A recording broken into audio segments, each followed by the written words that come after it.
10 minutes before my father was supposed to dance with me at my wedding. He walked toward me with his coat folded over one arm. At first, I thought he was cold. It was the middle of October in Ohio, and every time someone opened the terrace doors, a ribbon of cool night air slipped into the ballroom. Then I noticed my mother behind him. She still had her purse over her shoulder, and she would not look directly at me. The DJ had stopped beside me less than a minute earlier. "Jessica, we're ready for you and your dad at 9:15. I'll give you a quick heads up before I announce it." I had smiled and thanked him. Now I looked at the clock over the bar. It was 5 minutes after 9. Dad rubbed his thumb along the edge of his coat. "Your sister's having a rough night." For a second, I did not understand what those words had to do with the coat. "Ashley?" I asked. Mom finally looked at me. "She's really upset." Dad exhaled as if he were the one being put in an impossible position. "She needs us more, right now." There are sentences you hear once and somehow recognize from your entire life. That was one of them. Ashley needs us more. Ashley is having a harder time. Ashley doesn't handle things the way you do. You're the strong one, Jess. You understand. But I was standing in my wedding dress 10 minutes before a dance. Dad and I had practiced twice in his living room. I looked at him, then at his coat, then back at his face. "Are you choosing to leave 10 minutes before our dance?" Dad's expression tightened. "Don't make it sound like that." "I'm asking what you're doing." "Your sister needs us more right now," he repeated. That answered the question. I swallowed once. My throat felt raw, but my voice came out steady. "Then go." Mom took a small step toward me. "Jessica." "No." I shook my head. "If you're leaving, leave. I have guests waiting." Dad looked almost offended that I had not made it harder for him. Mom looked like she wanted me to give her something she could call permission. I gave neither of them anything else. They walked out together. I watched the ballroom doors close behind them, then turned around before anyone could decide I needed to be rescued too. If you've ever had someone turn one of your happiest moments into a test you never agreed to take, you already know why I remember that night so clearly. I'm Jessica, and I hope you're doing well wherever you're listening from. Stay with me, because what I saw 2 hours later changed what I thought had happened that night. And if you enjoy stories about families, betrayal, and the moment someone finally stops playing the role assigned to them, subscribe to the channel and keep listening. Nathan found me near the edge of the dance floor. My husband had been married to me for only a few hours, but he knew my face well enough to stop before asking the obvious question. "Your parents left?" I nodded. "Ashley needed them." His jaw shifted. He glanced toward the doors, then back at me. "Do you want me to get them?" "No." "Do you want to stop for a few minutes?" "No." He studied me for another second. "What do you want?" That was why I married Nathan. He did not tell me what I should be feeling and then ask me to agree with him. I looked across the room. Our friends were finishing dessert. My coworkers were talking near the bar. Nathan's parents were laughing with one of his cousins. On the dance floor, 2 little girls were spinning each other until they nearly fell over. I had spent 14 months planning that day. I was not going to hand the rest of it to Ashley because my parents had decided to leave. I want the reception to keep moving. I found the DJ before he had a chance to announce anything. "Skip the father-daughter dance." His eyebrows lifted. "Everything okay?" My dad had to leave. He immediately shifted into professional mode. "I can move the schedule. Do you want something in its place?" "Play Nathan's and my song again for a minute, then invite the wedding party onto the floor." Nathan touched my elbow. "You sure?" "Yes." My Uncle James heard enough of the conversation to understand. He came over and put a hand lightly on my shoulder. "Jess, if you want, I can dance with you." I loved him for offering. But I did not want to pretend one man could be moved into the empty space another man had chosen to leave. "Thank you," I told him. "Really, but I don't want a replacement dance." He nodded without making me explain myself. A few minutes later, Nathan and I stepped onto the floor again. I could tell some people knew something had changed because their smiles were too careful. I saw Aunt Carol glance toward the entrance. Erin, my cousin, looked from me to the empty table where my parents had been sitting.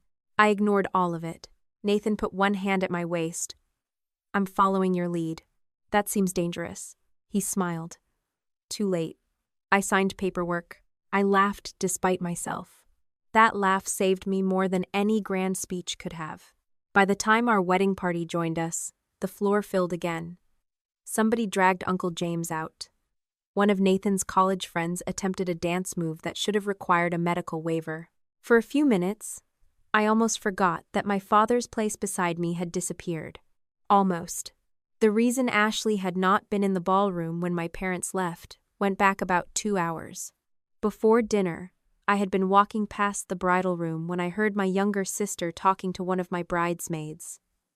Ashley's purse was open on a chair, and in her hand was a small wireless microphone.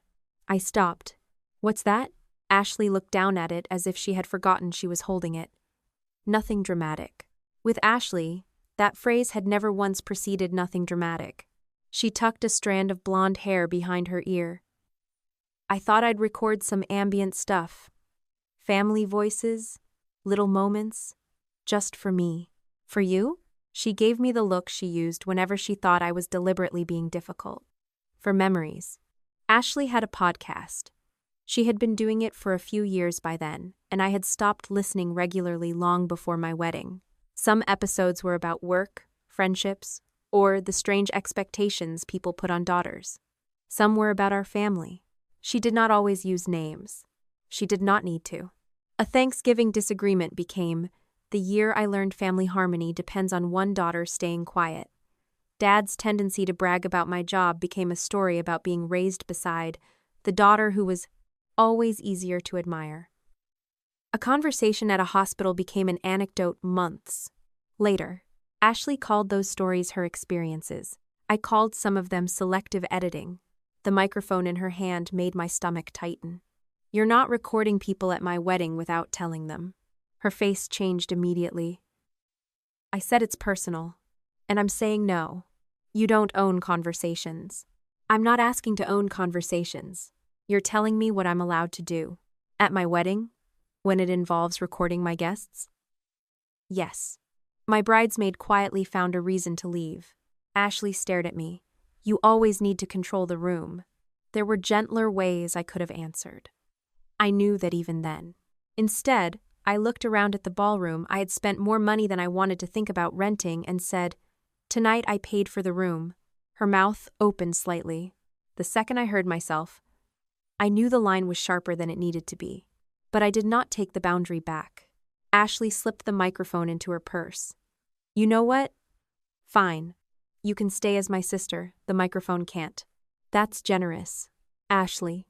No, I get it. She zipped her purse. Your day, your rules, your room. Then she walked away. I did not chase her. That mattered later. At the time, I assumed she had gone outside to cool down. Ashley and I had argued before. We had also recovered from arguments before. I expected her to reappear before dinner, maybe roll her eyes at me, maybe make some pointed joke that only I understood. She never came back. I noticed her empty chair during the salads. Mom noticed too. She checked her phone several times. I asked, "Is Ashley coming back?" Mom said, "She just needs a little space." I let it go.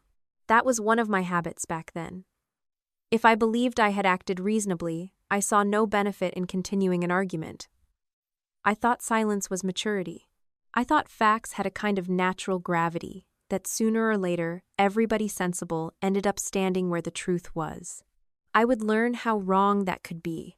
Back in the reception, after my parents left, Mom sent me one text, "We'll explain tomorrow." I read it once. Then I put my phone face down. Nathan saw the screen before it went dark. You answering? No. You want me to? No. He nodded. Good. I looked at him. You don't even know what I was going to say. I know what you look like when you're trying to write a memo in your head. I do not have a memo face. You absolutely have a memo face. I tucked my phone into my bag. Then the memo has been postponed. That was the only response my parents received from me that night.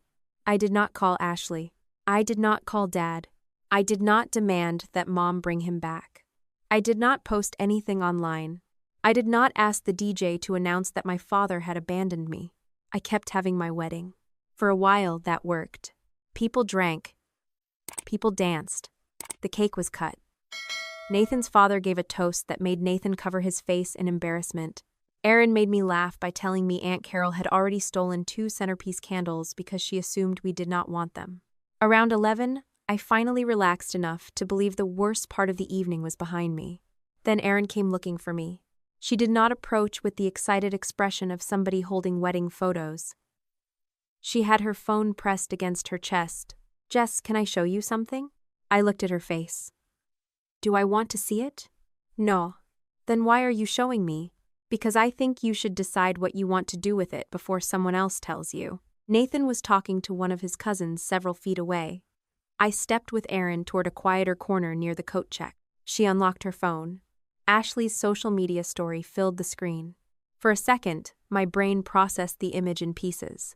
A dark wood bar, 3 cocktail glasses, my mother's green dress, Dad's tie, the same one he had been wearing when he walked out of my reception.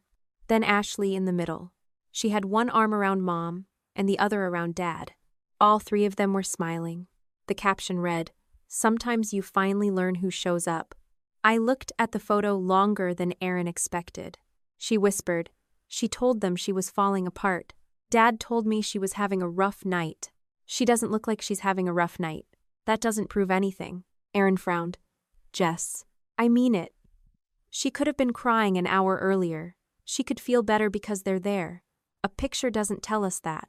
That was true.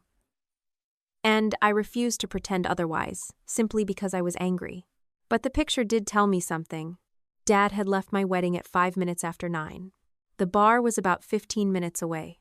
Almost 2 hours later, my parents were still there. Neither of them had come back. Neither had called. And Ashley had decided to post a photograph of the 3 of them together while my reception was still happening. "Send me the screenshot," I said. Erin watched me carefully. "What are you going to do?" "Nothing tonight." "Seriously?" "Yes." "What if she deletes it?" "Then you'll still have the screenshot." Erin stared at me for another moment, then tapped her screen. My phone buzzed inside my bag. I saved the image. Not into an evidence folder. I did not have one of those. I put it with the other wedding media people had been sending me all night because that was what it was to me then. One more ugly piece of a day. I was determined not to let become ugly in its entirety. Nathan joined us. He looked from my face to Erin's phone. "What happened?" Erin handed it to him. His expression went still. He did not say Ashley looked happy. He did not say my parents were terrible. He just looked at me and asked, "Do you want to go?" "No." "Okay.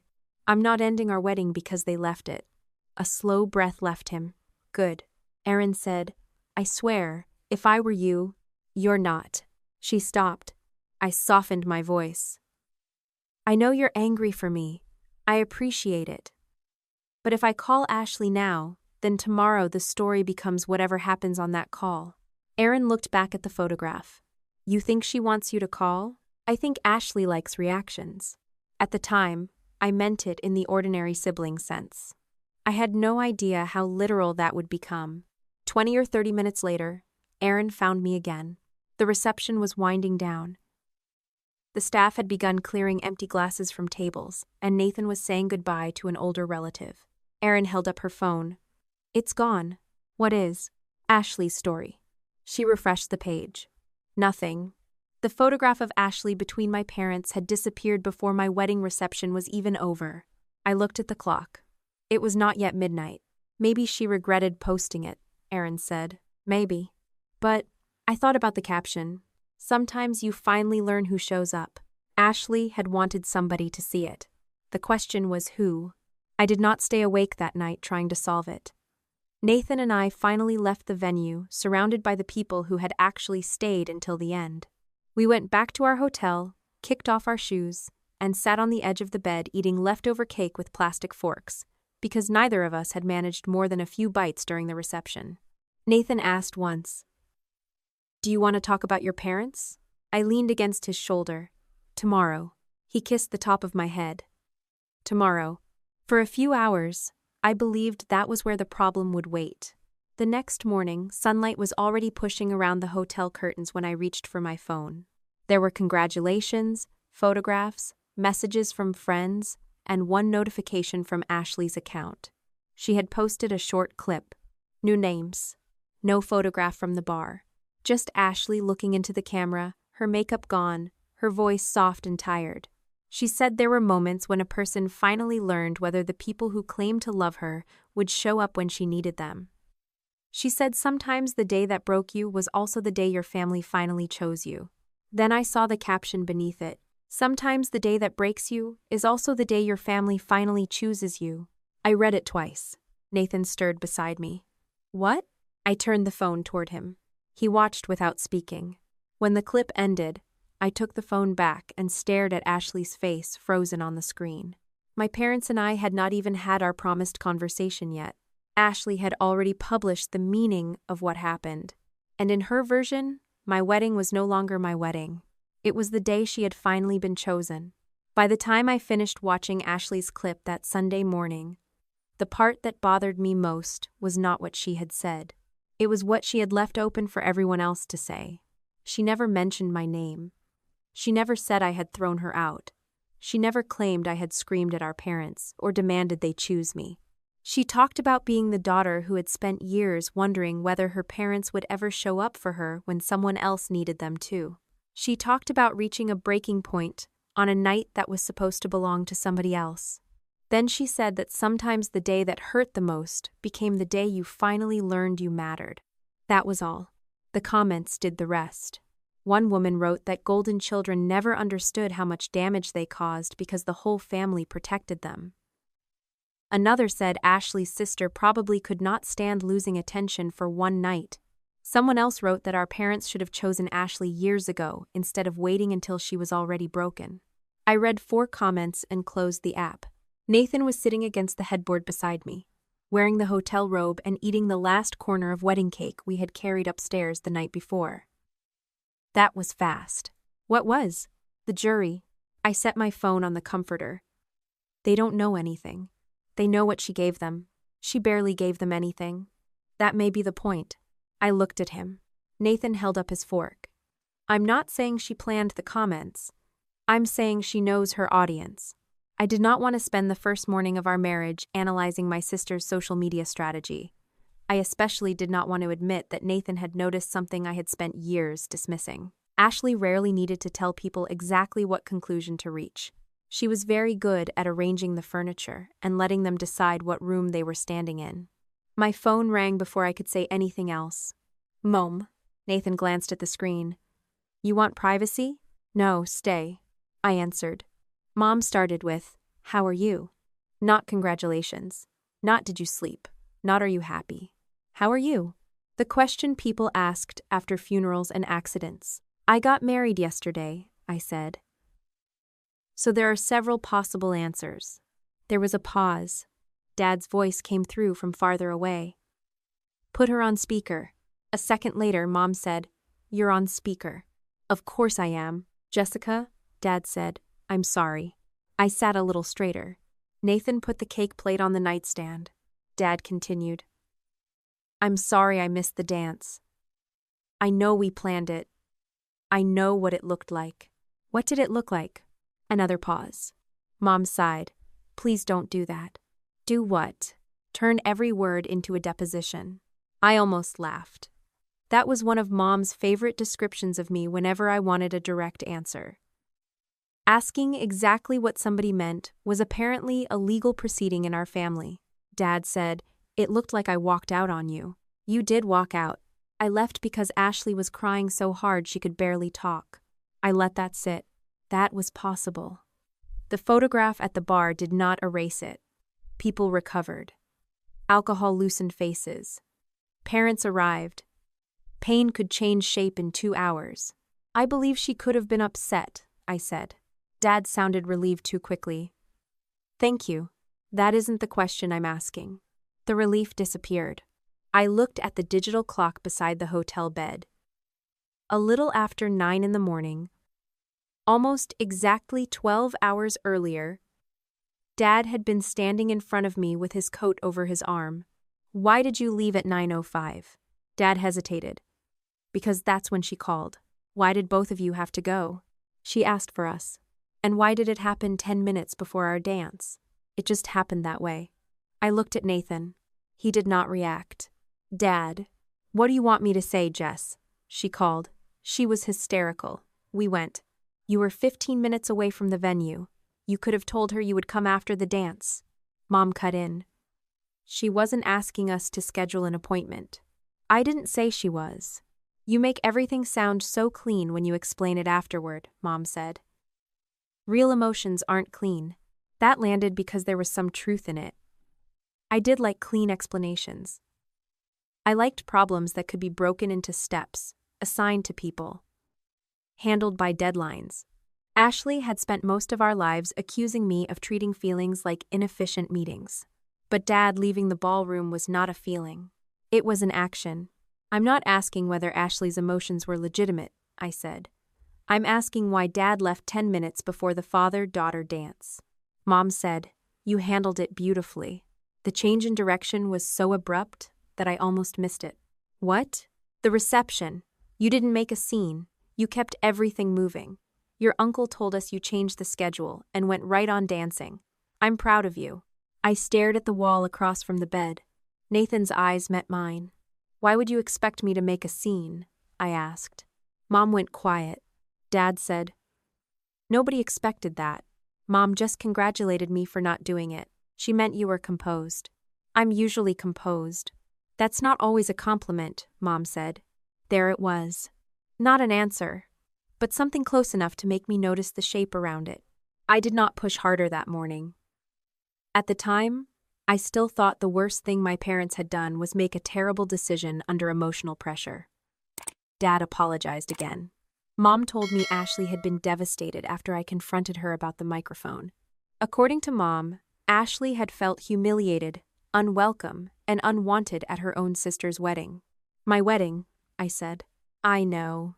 "Then why is Ashley leaving somehow evidence that I rejected her?" "You told her she couldn't record." "I told her she couldn't record my guests without telling them." "She heard something different." "That doesn't change what I said." Mom exhaled. I could almost hear the sentence she wanted to give me. "Feelings matter too." They did. I had never believed otherwise. What I did not believe was that somebody's feelings could change my actions retroactively. Dad said, "Can we come by today? We need to talk face to face." I looked at Nathan. He shook his head once. Not for himself. For me. I knew immediately that he was right. "No." Mom sounded startled. "No? Nathan and I are leaving tomorrow." "We know. We only need an hour. I don't want to spend the day after our wedding having a family meeting. Jessica, we should fix this before you leave." "You had last night." Nobody spoke. That sounded crueler once it was out, but I did not take it back.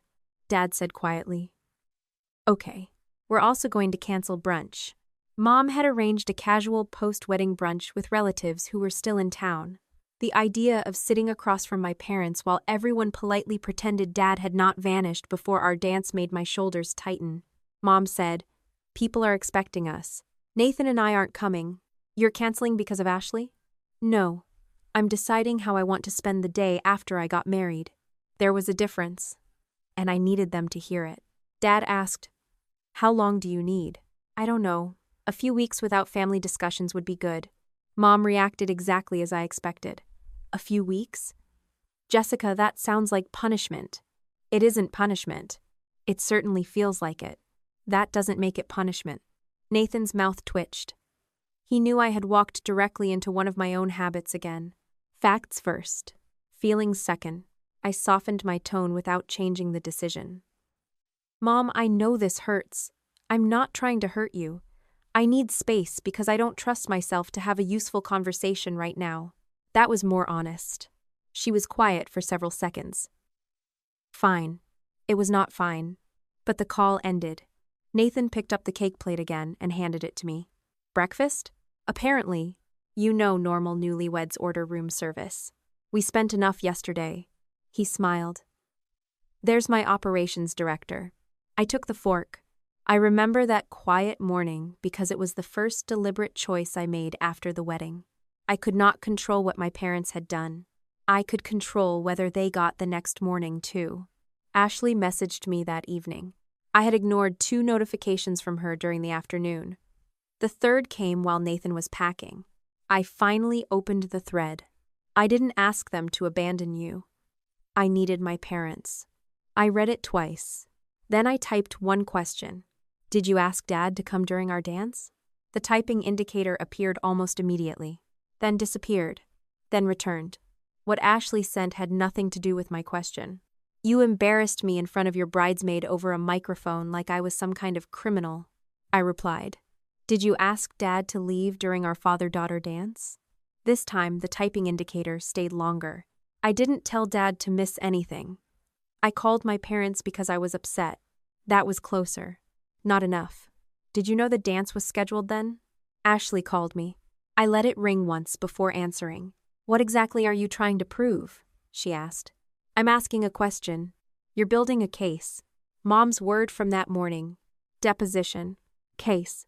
Somehow, a specific question was always aggression if nobody wanted to answer it. I'm trying to understand why Dad walked out 10 minutes before something we had planned for months. I was not sitting there studying your wedding schedule. I didn't say you were. You always do this. Do what? You take something emotional and start pulling it apart until whoever is upset looks irrational. That's not what I'm doing. It is exactly what you're doing. I called Mom because I was falling apart. They came. I did not drag Dad out by his tie. Then answer me. Did you know the dance was next? Ashley laughed once, but there was no humor in it. You cannot stand that they chose me once. I went still. There it was again. Chosen. The same word from her morning clip. This isn't about them choosing you. Of course it is. No, it's about Dad making a commitment to me and breaking it, because I needed him. And I was supposed to need him less? Ashley went quiet. I regretted the question immediately, not because it was unfair, but because I knew what answer our family had spent decades giving us. Yes, I was supposed to need less. Not because anybody hated me, because I could handle it. Ashley said, You always had everything. I closed my eyes. That sentence was a door to 15 arguments at once. School, bedrooms, Christmas gifts, college, Dad praising my job, Mom helping Ashley move 3 times. Every event could be dragged into the room until neither of us remembered what we had been discussing. I refused to open it. I asked one question. You don't get to interrogate me because Mom and Dad finally showed up for me. I'm not interrogating you. Then stop trying to control how everybody remembers your wedding. The sentence surprised me. Not enough to understand it yet, but enough that I remembered it later. I'm going away with my husband tomorrow, I said. I'm not doing this tonight. Right. Run away until everyone calms down so you can come back and act reasonable. You can believe whatever you want about why I'm ending the call. I know exactly why. No, I said. You know why you think I am. Then I hung up. It was one of those lines that sounded smarter in the moment than it probably was. Nathan, who had heard only my side, looked over from the suitcase. How bad? I think we just had 5 different arguments without finishing the first one. Did she answer? No. Are you calling back? No. He zipped the suitcase. Good. We left the next morning. Our honeymoon was short by design. 6 nights away before both of us had to return to work. We had booked it months before the wedding, and I refused to change a single reservation because my family had detonated something at the reception. For the first day, I checked my phone more than I wanted to admit. By the second, I turned off notifications from Ashley's account. By the third, I stopped looking at the comments under her clip. Nathan never asked me to do that. He never took my phone away or told me Ashley was toxic or announced that we should cut my family off forever. He asked questions, which was usually more dangerous because questions required me to admit what I was choosing. One evening after dinner, we were sitting outside with drinks when he asked, Are you actually okay with what she's telling people? I don't know what she's telling people. I stopped listening. That isn't what I asked. I looked at him over the rim of my glass. He waited. I don't like it. But people who know me know better. Nathan nodded slowly. And people who don't? They don't matter. He looked out toward the lights beyond the patio. I knew that expression. You disagree. I think you believe that. That sounded insulting. It wasn't. It definitely sounded insulting. He smiled, but only briefly. Jess, most of the world doesn't know you personally. That doesn't mean what they believe can never affect you. It's my sister's podcast. She's not running for governor. I know. And I'm not participating. I know. I leaned back. Then what do you want me to do? Nothing right now. That irritated me more than if he had offered a solution. Nathan continued. I just don't want you refusing to fight with controlling whether there's a fight. I hated that sentence. Mostly because I understood it. I'm on my honeymoon. Yes. So I'm not discussing my sister anymore tonight. He lifted his glass. Excellent boundary. I kicked his ankle lightly under the table. For the rest of the trip, I kept it. When we came home on October 26th, real life returned quickly. Laundry. Work emails. Thank you cards. Wedding photographs arriving in batches. Nathan arguing that we had somehow accumulated 3 identical gravy boats. My family stayed quiet. For almost a week, I thought the silence meant everyone had finally decided to let the temperature drop. Then Ashley released an episode. The title was The Day They Chose Me.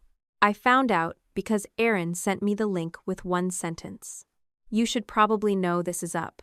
I did not listen immediately. I went to work. I answered emails. I sat through a staffing meeting. At lunch, I finally put on headphones and opened the episode at my desk with the office door closed.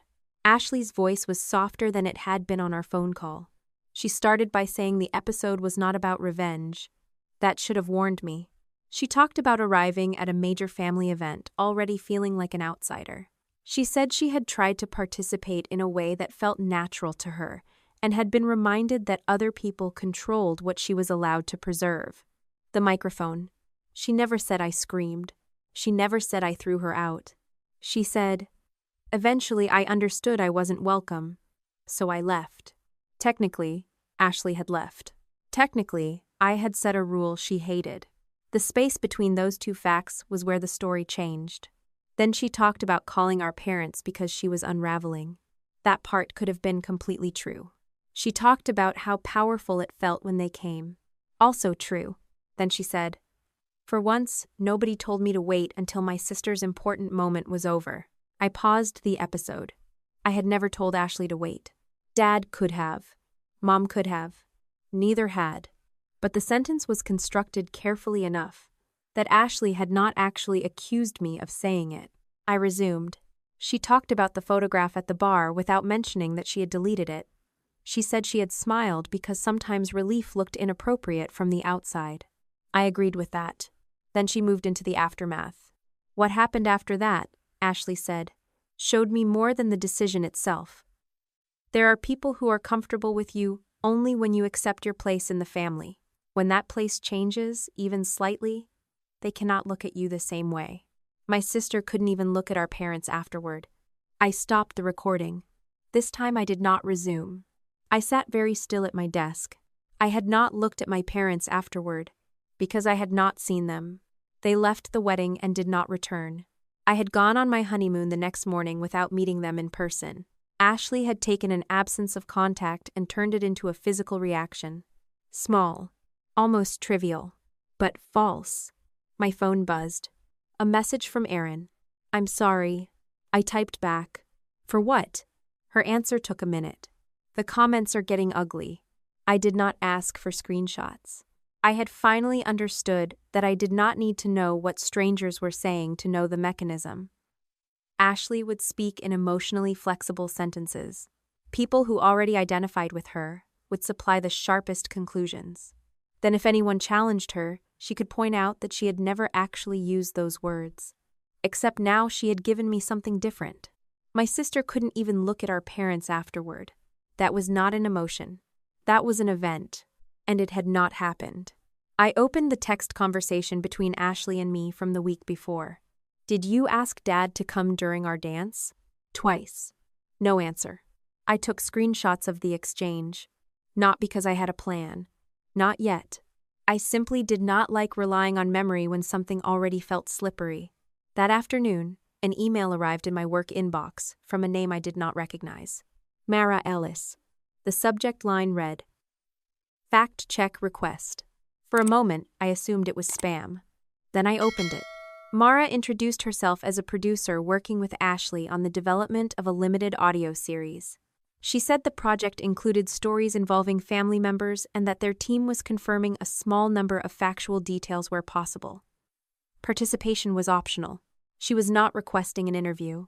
Then came one question. For fact-checking purposes, can you confirm whether your father left the wedding reception before or after the scheduled father-daughter dance? I read the question again, then the sentence above it. A limited audio series. Working with Ashley. Project included stories involving family members.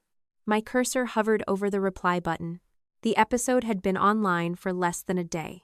The wedding had happened barely 2 weeks earlier. Yet this woman was not asking whether Ashley might someday turn it into a project. She was already fact-checking one. I looked at the calendar beside my computer, then at Mara's email again.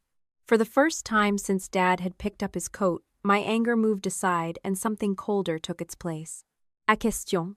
How could my wedding already be inside a series that was still being developed? Unless the series had been waiting for the wedding before the wedding ever happened. I did not answer Mara Ellis from my desk. That sounds like a small detail, but by then I had begun to understand that the speed of my reaction mattered. Ashley lived comfortably inside immediate emotion. She could say something, feel something, record something, and turn all three into one seamless story before anyone else had decided what had actually happened. I needed to do the opposite. So I finished the staffing report on my screen, drove home, changed out of my work clothes, ate dinner with Nathan, and opened Mara's email again after the dishes were in the dishwasher.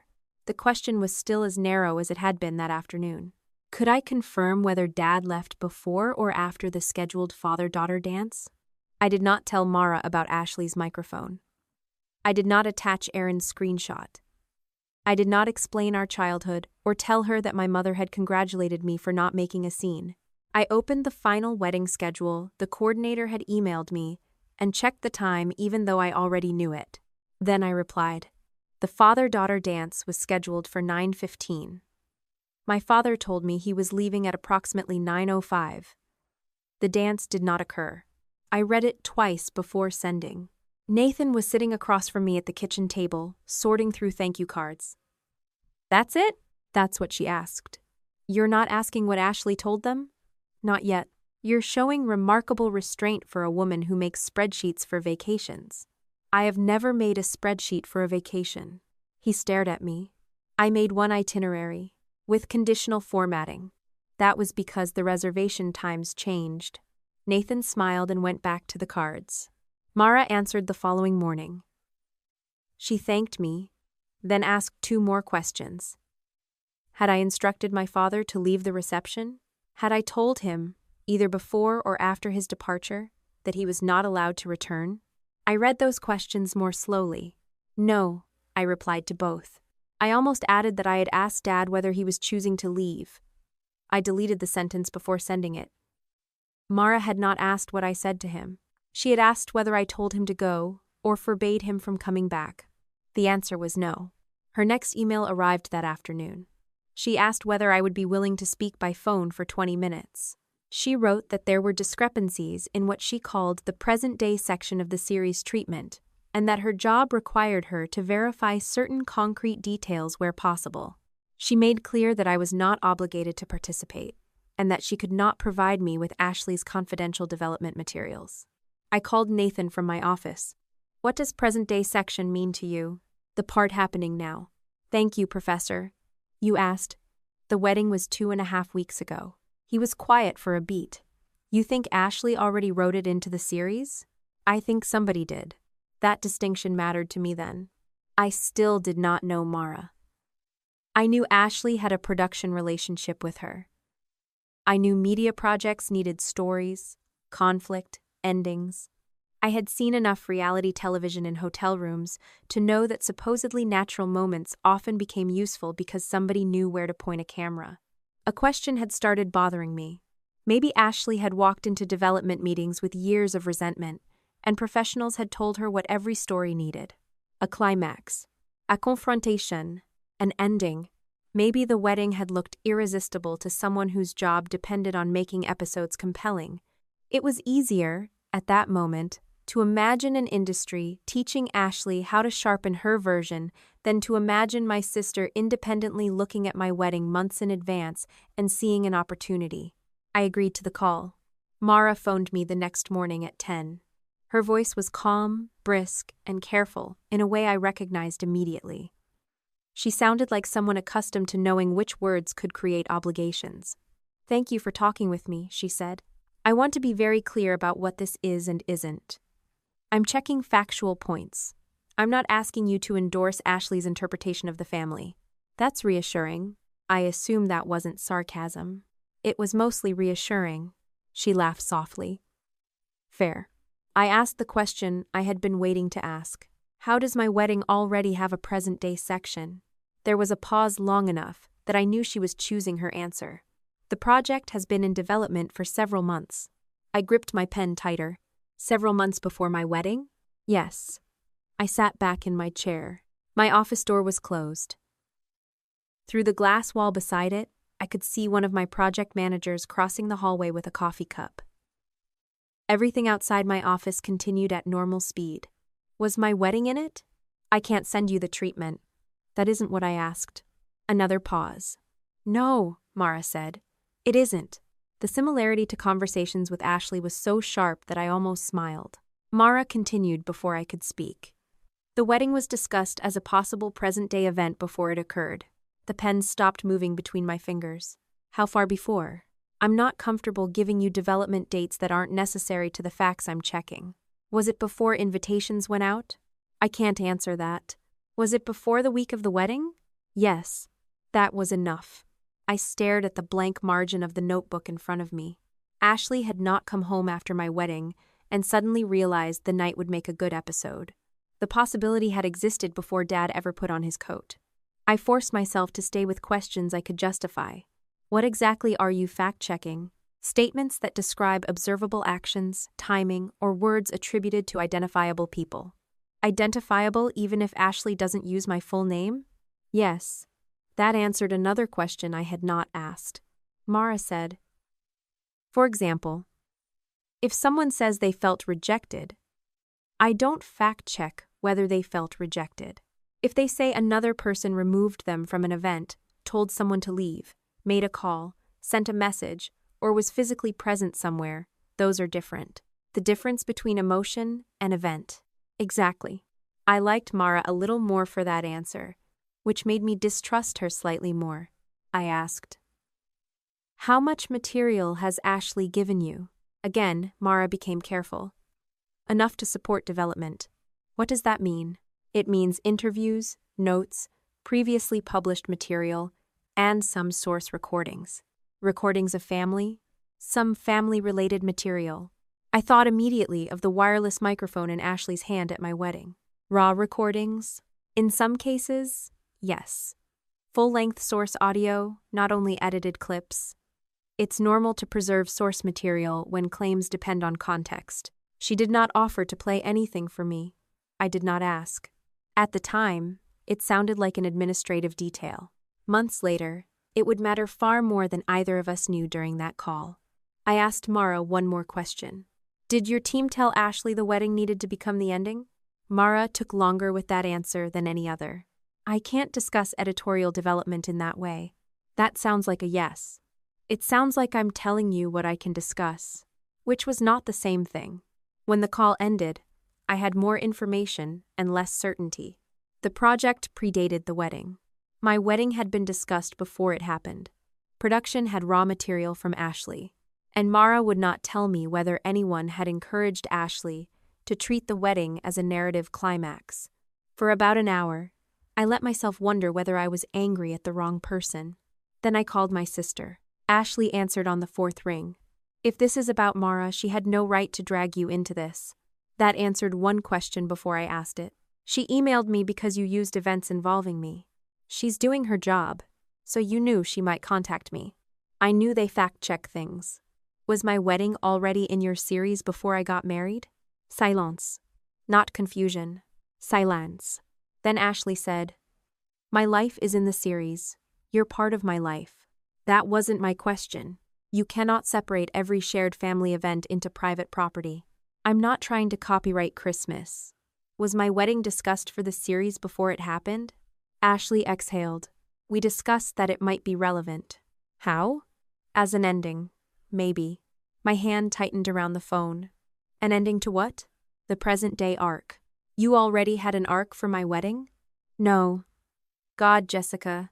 Listen to yourself. Nobody knew what was going to happen. Then what were you planning to end? I was getting married? You know what I mean. I really don't. She laughed sharply. Of course you don't. Because you think stories are lies unless they're written like meeting minutes. That isn't what I said. You don't have to say it.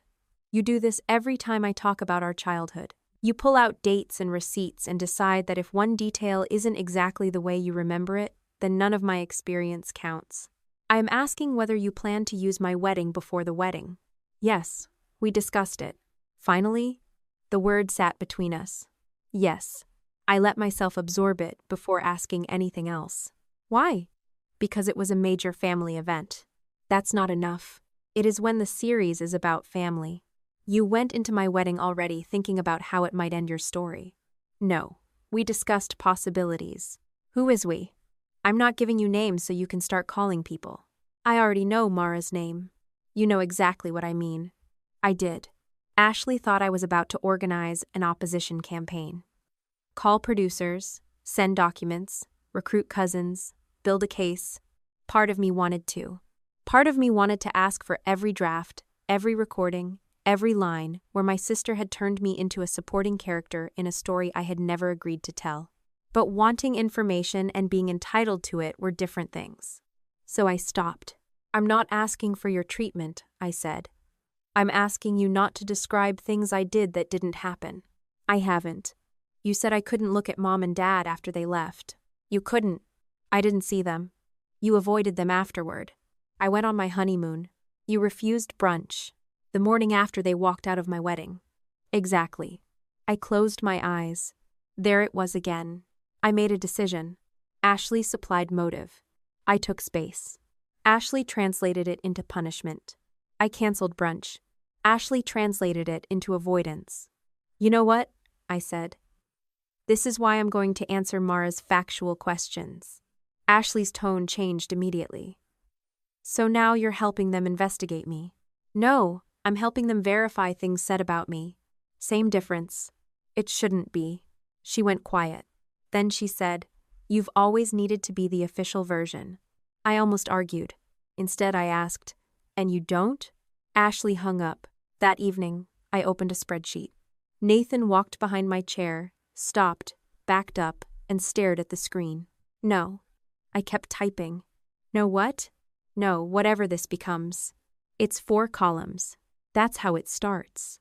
I had labeled them date, claim, source, what I can verify. Nathan pulled out the chair beside me. You're building a case. I'm building a record. That sounds like something a person building a case would say. I am not going through 37 years of Ashley's life. Good. I'm not proving she's wrong about how she felt. Better. I'm only tracking statements that involve something I supposedly said or did. Nathan looked at the first rows. Dad left reception at approximately 9:05. Father-daughter dance scheduled for 9:15. I did not tell Dad to leave. I did not tell Dad not to return. Ashley left after microphone disagreement. Jessica did not order her to leave. I had put an asterisk beside that last one. Nathan pointed at it. What's that? My bridesmaid heard most of it. You're already identifying witnesses. I am identifying sources. Jessica. I stopped typing. He was not angry. That made it harder to dismiss him. What? Your sister has turned her life into content. Don't turn yours into rebuttal content. I'm not. You can. The words irritated me because they were true. I looked back at the spreadsheet. I need a rule. For the spreadsheet? For me. Nathan waited. I only respond to claims about me that have a factual component and a consequence. I'm not correcting whether Ashley felt ignored. I'm not arguing about who Mom loved more. I'm not emailing Mara childhood essays. And if Ashley says you were a terrible sister, I let her. Nathan leaned back. That's going to hurt. I didn't say it wouldn't. For the first time since the wedding, I felt like I had a strategy that was not simply silence. Silence had protected my peace, when nobody was trying to publish my actions as someone else's evidence. Now I needed something more precise. Not war. Boundaries with documentation. A few days later, I called Erin. She sounded nervous before I asked anything. That told me enough to proceed carefully. I'm not asking you to take sides. That sentence always means someone is about to ask me to take sides. I'm asking one question. Okay, did Ashley talk to you about the wedding before it happened? Erin hesitated. Define talk. Did she ever discuss how I might react if Mom or Dad did something involving her at the wedding? Another silence. I looked across the kitchen at Nathan. He was pretending not to listen while making coffee. Aiden. She said things. What things? General things. Like? Erin sighed. She asked once if I thought you would lose it if your parents made her the priority at the wedding. The coffee machine clicked behind Nathan. I kept my voice level. When? I don't remember exactly. Before the wedding? Yes. How long before? I said I don't remember. Was it that week? No. Earlier. My stomach tightened. What did you tell her? That you probably wouldn't lose it because you never lose it in public. That's all? Mostly. Mostly? Jess, I don't want to be between you two. You already are. That's not fair. No, it isn't. I meant it. Erin had not created this. She had been close enough to both of us that Ashley talked to her, and I trusted her. That was exactly why she wanted distance now. I changed my tone. I'm not asking you to send me anything. Erin was quiet. I just need to know if the wedding was being discussed as some kind of reaction point before it happened. She talked about it, Erin said carefully. I thought she was venting. Ashley says hypothetical stuff when she's mad. What if Jess does this? What if Dad does that? What if everybody finally sees whatever? I didn't think it meant anything. Did she say my parents would leave? Not to me. That mattered. I did not push further. When the call ended, Nathan handed me a cup of coffee. You believe she knows more? Yes. You calling back? No. He smiled faintly. Growth. The next fact-check request from Mara was not about the wedding. It was about a bedroom. I nearly ignored the email because the subject sounded ridiculous compared with everything else. Mara wrote that an earlier section of the treatment described Ashley growing up in what she called the smallest bedroom in the house, while I received a large finished basement room, one example of how the family allocated more space and privilege to the older daughter. Could I confirm the arrangement? I sat staring at the email until an image I had not thought about in years came back with strange clarity. Ashley at 10 years old, standing halfway down the basement stairs and refusing to take another step. Our parents had finished part of the basement when I was 14. It had a bedroom, a small bathroom, and a separate sitting area. I wanted it immediately because I was 14, and the idea of being one floor away from my parents sounded like freedom. Mom had offered Ashley first choice because the upstairs bedroom she and I had been arguing over had a better window. Ashley walked downstairs once. Then a pipe knocked somewhere behind the wall. She ran back up. I'm not sleeping down there. Dad laughed. Mom told her there were no ghosts. Ashley cried. She chose the smaller upstairs room. Not only chose it, she made Mom repaint it pale yellow because she hated the blue walls. She picked new curtains with tiny white flowers. Dad put shelves above her desk because she wanted somewhere for her horse figurines. I remembered being jealous because my basement room came with the old brown carpet Dad refused to replace. Years later, apparently, the arrangement had become evidence. Jessica got a basement suite. Ashley was given the tiny room. Both statements described the floor plan. Neither explained the choice. I did not send Mara that entire memory. I replied that yes, I had the larger basement bedroom and Ashley had a smaller upstairs room. I added one sentence. Ashley was offered the basement room first and declined it because she did not want to sleep downstairs. Before sending, I removed the part about her being afraid. That detail belonged to a 10-year-old girl, not a fact-checker. I sat there for a while after the email went out. That bedroom did not prove Ashley was lying about her whole childhood. Maybe she genuinely remembered the size difference more strongly than the choice. Maybe, over years of telling the story, the emotional conclusion had hardened while the context softened. But I could suddenly see the pattern in miniature. A choice became something done to her. A conflict became rejection. A boundary became exclusion. An absence became proof that I had turned away. None of those transformations required Ashley to invent every brick. She only needed to rearrange them. Mara called me again on November 14th. By then, I had 6 rows in my spreadsheet and hated all 6 of them. "I have one question that may explain why I contacted you so early," she said. I stood and closed my office door. "Go ahead. I want to be careful because I still can't share the treatment itself." "I understand." The wedding was not written as a predetermined outcome. There were several possible directions discussed for the present-day material. That sounded important. "What directions?" "I can't go into that yet." "Then what can you tell me?"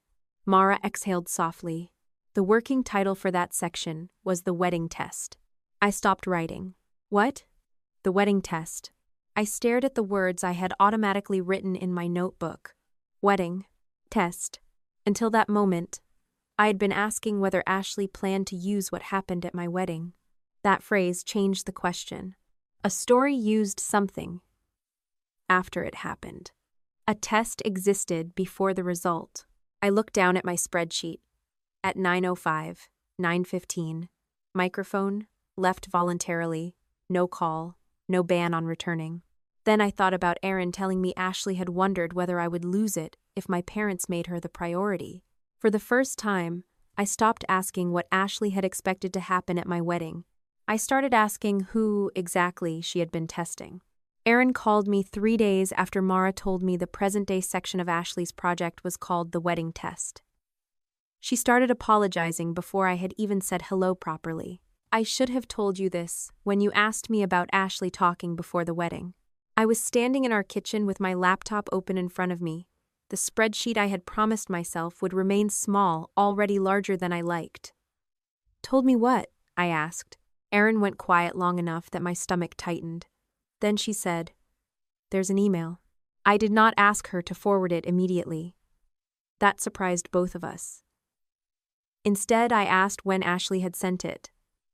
Erin said late August, roughly 6 weeks before the wedding. She had been complaining about how everything surrounding the wedding seemed to revolve around me, and Erin had mostly let her vent.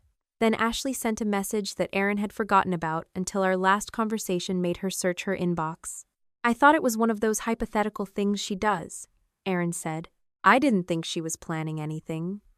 I told her I understood, but I could hear how flat my voice sounded. The email arrived while we were still on the phone. I opened it and read the line twice. Ashley had written, "Do you think Jess would cut Dad off if he skipped the dance? Or would she make him come back?" There was more around it. Mostly complaints about how the wedding would prove whether our parents could ever put her first. But that was the sentence that mattered. Not because it proved she had arranged anything. It did not. It proved she had been thinking about Dad missing the father-daughter dance weeks before Dad actually missed it. "What did you answer?" I asked. Erin sighed. She had written that I probably would not make a scene because I never made scenes in public. She had added that if Dad skipped the dance, I would probably be furious privately and then deal with him later. I didn't think she'd use it, Erin said. "Use what?" I asked. Erin's silence answered before she did. "Your reaction," she finally said. I was angry because she had known Ashley was circling the wedding as a test of my behavior and had dismissed it as ordinary sister drama. But when I heard myself thinking that, I realized I had done exactly the same thing for years. Ashley said dramatic things. Ashley imagined confrontations. Ashley turned every family disagreement into a question about loyalty. People stopped treating those statements as meaningful because 90% of them evaporated. I should have told you sooner, Erin said. Yes, I answered. She flinched audibly at the bluntness, so I continued. But I'm not making you responsible for what Ashley chose to do. Erin admitted that part of why she had kept quiet was fear.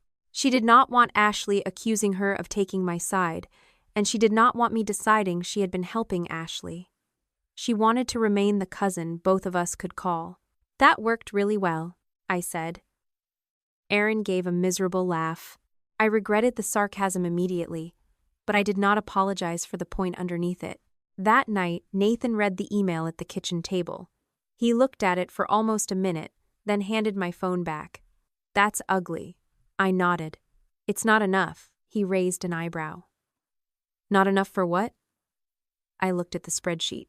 Not enough for me to say she manufactured the wedding. Nathan leaned back in his chair. You're holding yourself to a higher evidence standard than she seems to hold herself to. I hated how good he had become at putting my own thinking into sentences I did not want to hear. If I say she engineered Dad leaving, I need more than a creepy question 6 weeks earlier, I said. She could say she was anxious. She could say she was imagining worst-case scenarios. She could say she wanted reassurance that Dad might choose her. Nathan nodded. All true. I looked again at Ashley's email. It proves preoccupation. It does not prove staging.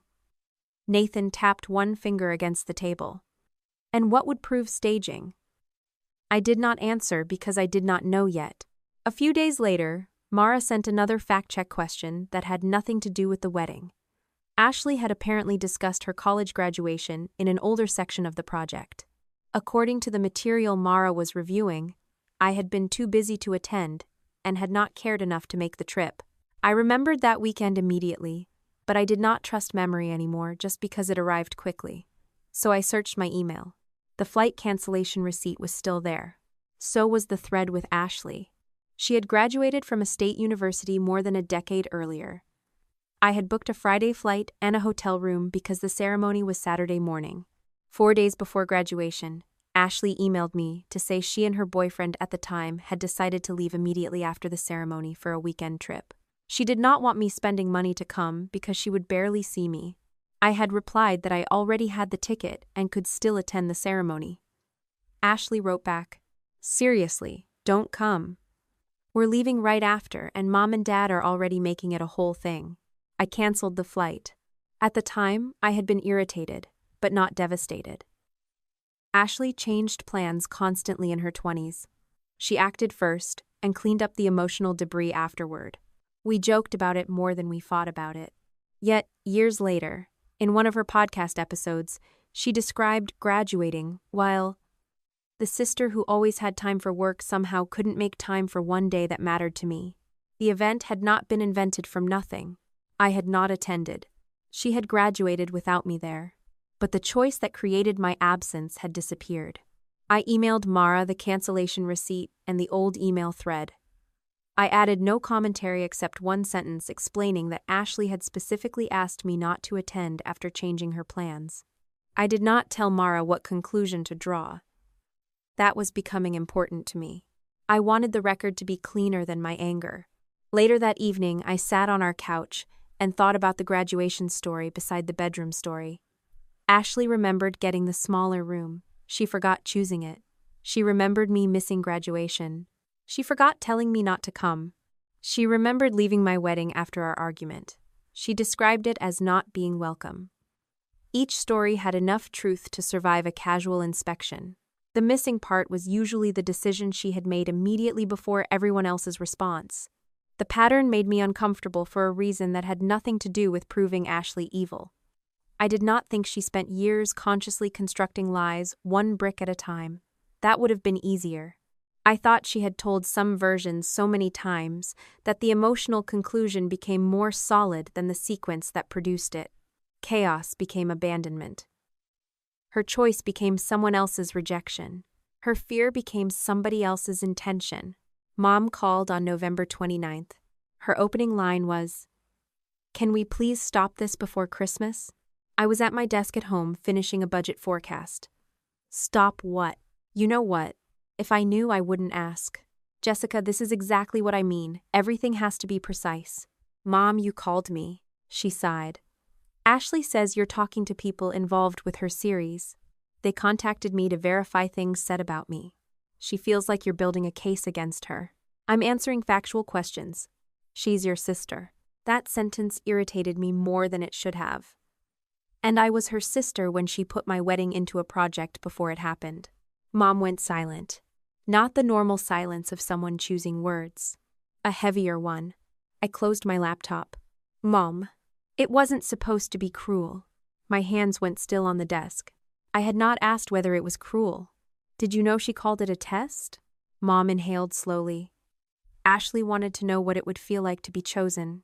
That isn't what I asked. You know how much she has struggled with this. I know what she says she struggled with. Did you know she was treating my wedding like a test? It wasn't a test of you. Then who was it testing? Us. The answer came too quickly. I leaned back in my chair. Explain. Mom said Ashley had been talking for months about how our parents always defaulted to me because I was reliable, organized, and less emotionally demanding. According to Ashley, that meant she had never experienced being chosen when choosing her cost somebody else something. Mom said Ashley wanted one moment that proved their support was not merely convenient. She wanted to know that if she really needed us, we would come, Mom said. At my wedding. She didn't pick the wedding because she wanted to hurt you. Then why the dance? Another silence. I waited. Mom said, Jessica, why the dance? She said timing mattered. The room seemed to narrow slightly around me. Mattered how? She said if your father came after the dance, it wouldn't mean anything. I stared at the wall. There it was. Not a feeling. Not a childhood memory. À condition. If Dad waited 15 minutes, it didn't count. That isn't how she put it. How did she put it? Mom became defensive. She said she had spent her whole life being told to wait because your school event came first, or your work mattered, or your plans were already set. She said if we waited until your dance was over, we would be doing the same thing again. So you knew exactly what Dad was leaving in the middle of. Yes. The answer was quiet. It hurt more because she finally stopped avoiding it. I stood and walked toward the window, phone pressed against my ear. Outside, the last leaves had collected in damp piles along the curb. A neighbor was putting Christmas lights around a porch railing. Everything looked offensively normal. Did Dad know? He knew Ashley needed him to choose. That is not what I asked. Did Dad know the timing mattered? He knew she wanted him to come right then. Did he know she believed waiting until after our dance would make the choice meaningless? Mom hesitated. I think he understood that. I closed my eyes. The father-daughter dance had not been collateral damage from an emergency. It had been the cost that made the gesture valuable. I forced myself back to the next question. Did Ashley tell you what she thought I would do? Mom's voice changed. Why are you asking that? Because 6 weeks before the wedding, she emailed Aaron asking whether I would cut Dad off or make him come back if he skipped the dance. Mom said nothing. She was thinking about my reaction before the wedding. She was anxious. She named the exact dance. She knew it mattered to you. That is why I'm asking. Mom's voice sharpened. Ashley has spent years feeling like you never had to compete for anything. I didn't make her feel that way on purpose. I know. Then stop using it to answer questions about what she actually did. Mom went quiet again. I took a slow breath. Did she ask you to leave during the father-daughter dance on purpose? Yes. The word landed harder than anything else she had said. Not because I had not already suspected it. Because suspicion had finally become fact. I sat down again. Thank you. Mom sounded almost offended. For what? For answering. This isn't a courtroom. No, it's my life. She exhaled shakily. You make everything sound colder than it was. Maybe because I'm not asking whether Ashley was sad. I'm asking what happened. She was sad. I believe you. That stopped her. I continued. She may have been completely devastated. She may have honestly believed Dad choosing her in that moment would heal something. None of that changes the fact that she selected the moment because it would cost me something. Mom whispered my name. I did not soften the sentence. For once, I needed her to sit inside it. After the call, I opened the spreadsheet and added Michelle's admission. Then I stopped. I did not need another row yet. What I needed was to understand the structure. I took out a piece of paper instead. If I had called Dad and demanded he come back, Ashley could have said I could not tolerate our parents choosing her. If I had called Ashley furious, she could have said I became vicious the second attention moved away from me. If I had told Mom and Dad never to contact me again, Ashley could have said I punished the family for putting her first once. 3 outcomes, 3 stories. Nathan came into the room while I was still looking at them. "What's that?" I handed him the paper. He read it, then sat beside me. "What if you did what you actually did?" I looked at him. "Nothing," he said. "You didn't call anybody." For several seconds I felt stupid. Not because I had missed something obvious, because I had assumed doing nothing meant I had escaped the trap. Then I remembered Ashley's episode. My sister couldn't even look at our parents afterward. I had not looked at them because they had left and never returned. Then I canceled brunch. Then I went on my honeymoon. Ashley had taken silence and given it a motive. "She used that too," I said. Nathan nodded slowly. I felt something settle into place.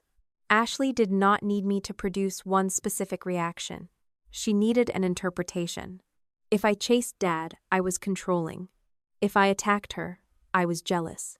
If I cut them off, I was vindictive. If I stayed quiet, I was cold. There was no behavior that could disprove a story whose meaning changed after the behavior occurred. That realization frightened me more than the email from Aaron, because it meant I could not win by behaving perfectly. There was no perfect behavior. The only thing I could protect was what I had actually done. Mom called again 2 days later. I almost let it go to voicemail, then answered because one question had been sitting with me since our last conversation. She sounded tired. "Can we please not fight? I'm not calling this a fight." "Of course you aren't." I ignored that. "I need one answer." Mom went quiet. Was Ashley already planning to use what happened at the wedding in the series? The silence that followed was longer than the others. Long enough for me to hear the faint sound of television in the background. Long enough for me to stop pretending she did not understand. Finally, Mom said, "You need to ask your sister that." It was not an answer. I knew that. I also knew enough by then not to promote an inference into a fact simply because it fit everything else I had learned. But when the call ended, I stared at my phone for a long time. Mom had denied things before. She had defended Ashley. She had corrected my wording. This time she had done none of those things.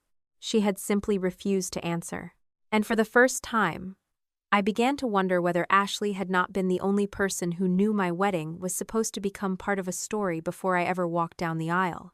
By the second week of December, I had convinced myself there was still one explanation for Ashley's behavior that would make everything easier to understand. Maybe somebody had taught her to do this. Not how to resent me. Ashley had managed that perfectly well without professional assistance. I meant the structure around it. The wedding test. The idea of using my wedding as a present-day ending. The constant need for a stronger scene, a clearer villain, a reaction that could be shaped into an episode. Mara was an audio producer. Ashley was trying to turn years of family history into a commercial series. It was not difficult to imagine a development meeting where somebody had said the story needed a bigger ending. I knew it was a comforting theory because it gave me an outside villain. I also knew comforting theories deserved more scrutiny, not less. So I called Mara. "I need to ask you something that may sound accusatory." "That is rarely a promising opening," she said. "I know." Mara had become more formal with me since the last fact check. Her voice was never unfriendly, but there was always a clean professional line underneath it. I asked, "Did anyone on your team encourage Ashley to create a confrontation at my wedding?" There was silence. Not the hesitant kind I had learned to recognize in my family. A colder silence. "Jessica," Mara said, "that is a serious accusation." "I know. Then I need you to be specific. Did someone tell her the ending would be stronger if my parents chose her during the wedding?" "No." "Did anyone tell her she needed a reaction from me?" "No." "Did anyone encourage her to contact family members for the purpose of producing material?" "No." Her answers came faster now. I leaned back in my office chair. Then why was the section called the wedding test? Because that was Ashley's framing of the present-day material. Not yours? I'm not pretending producers never shape material. We do. We ask questions. We identify themes. We tell people when something is repetitive or unclear. We do not tell contributors to manufacture family conflict and then present it as spontaneous. You're saying nobody suggested the test. I'm saying more than that. I waited. Mara continued. We have written guidelines about creating contact for the purpose of recording an outcome. I'm not able to send you confidential communications just because you asked. But no, Jessica, I did not tell your sister to provoke you. I believed she believed what she was saying. That was not the same as believing I had the whole picture. What about the ending? I asked. Did you tell her she needed one? Every narrative project needs an ending. That sounds like a yes. It sounds like the answer to a different question. I nearly laughed. Mara was better at precision than I was. So you told her the project needed an ending, and somehow my wedding became one. Your sister proposed using a major family event as present-day material. That is all I can responsibly tell you right now. The call ended politely. I still suspected her. That suspicion lasted less than 24 hours before Ashley found out I had called. Mom phoned me at work the next morning. What are you doing? I closed my office door. Good morning to you too. Jessica, why are you calling people Ashley works with? Mara has contacted me several times. That isn't what Ashley says. I'm sure it isn't. She says you accused her producer of manufacturing the wedding. I asked whether production encouraged it. Do you understand what that could do to Ashley's career? The question was so backwards that I actually pulled the phone away from my ear for a second. Mom, Ashley put my wedding into her career. She tells stories about her life. And when those stories include actions attributed to me, I'm allowed to verify them. You're trying to get her fired. No, that is how she feels. I shut my eyes. There it was again, feeling transformed into a vent before the sentence had even finished. Mom, I did not ask Mara to fire Ashley. You implied unethical conduct. I asked whether something happened. You know how damaging questions like that can be. I almost answered the way I always had. If the answer is no, then the question should not be damaging. The sentence reached my mouth and stopped. That was exactly the kind of reply Ashley hated from me. Technically clean, emotionally useless. So I tried again. I understand why Ashley is scared. Her project matters to her. But she doesn't get to make me responsible for protecting it after she built part of it around my wedding. Mom lowered her voice. She has worked for years for this. So have I. For what? My life. Mom did not answer. Ashley's career does not become more important than my right not to have false things said about me because hers happens to involve a microphone. You always make it sound like she's lying. I have been very careful not to say that about everything. She doesn't feel that. I can't fix that for her. Mom went quiet. Before hanging up, she said, "Please stop escalating this." I looked through the glass wall of my office at employees moving between conference rooms. I'm not the one publishing episodes.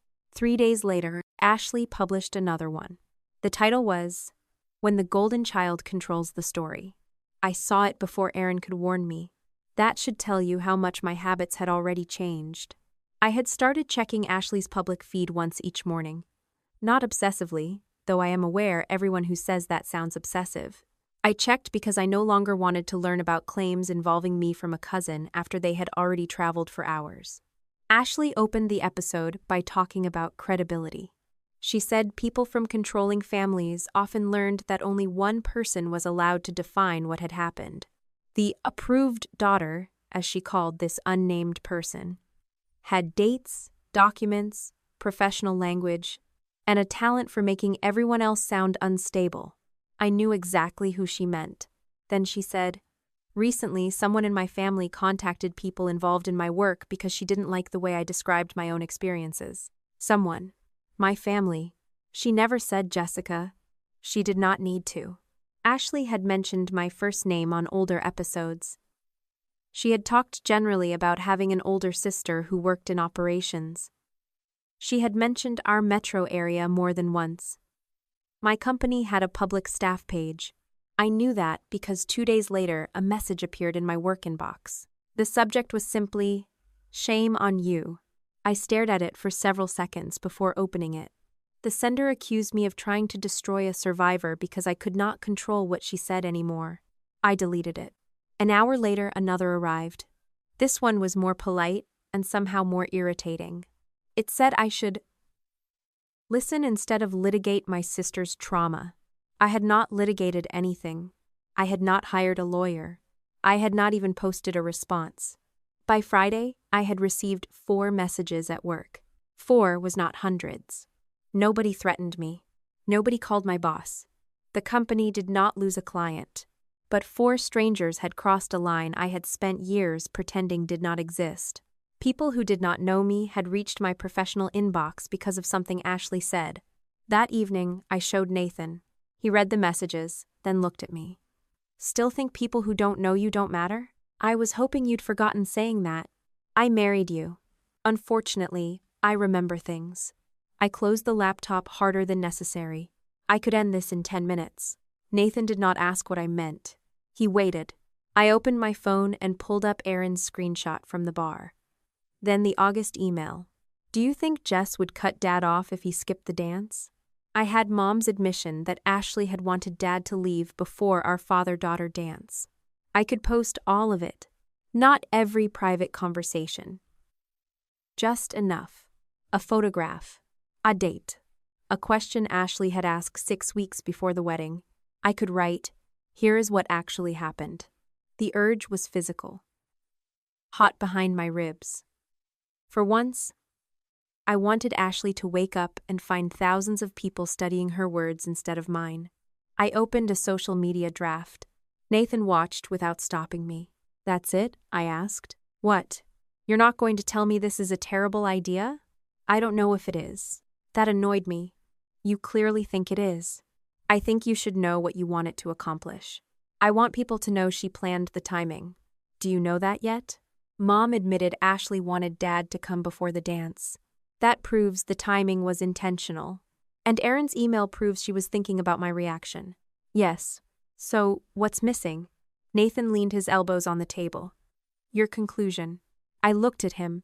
"You want to post that she staged the whole thing to create content," he said. "Do you have proof of that?" "No."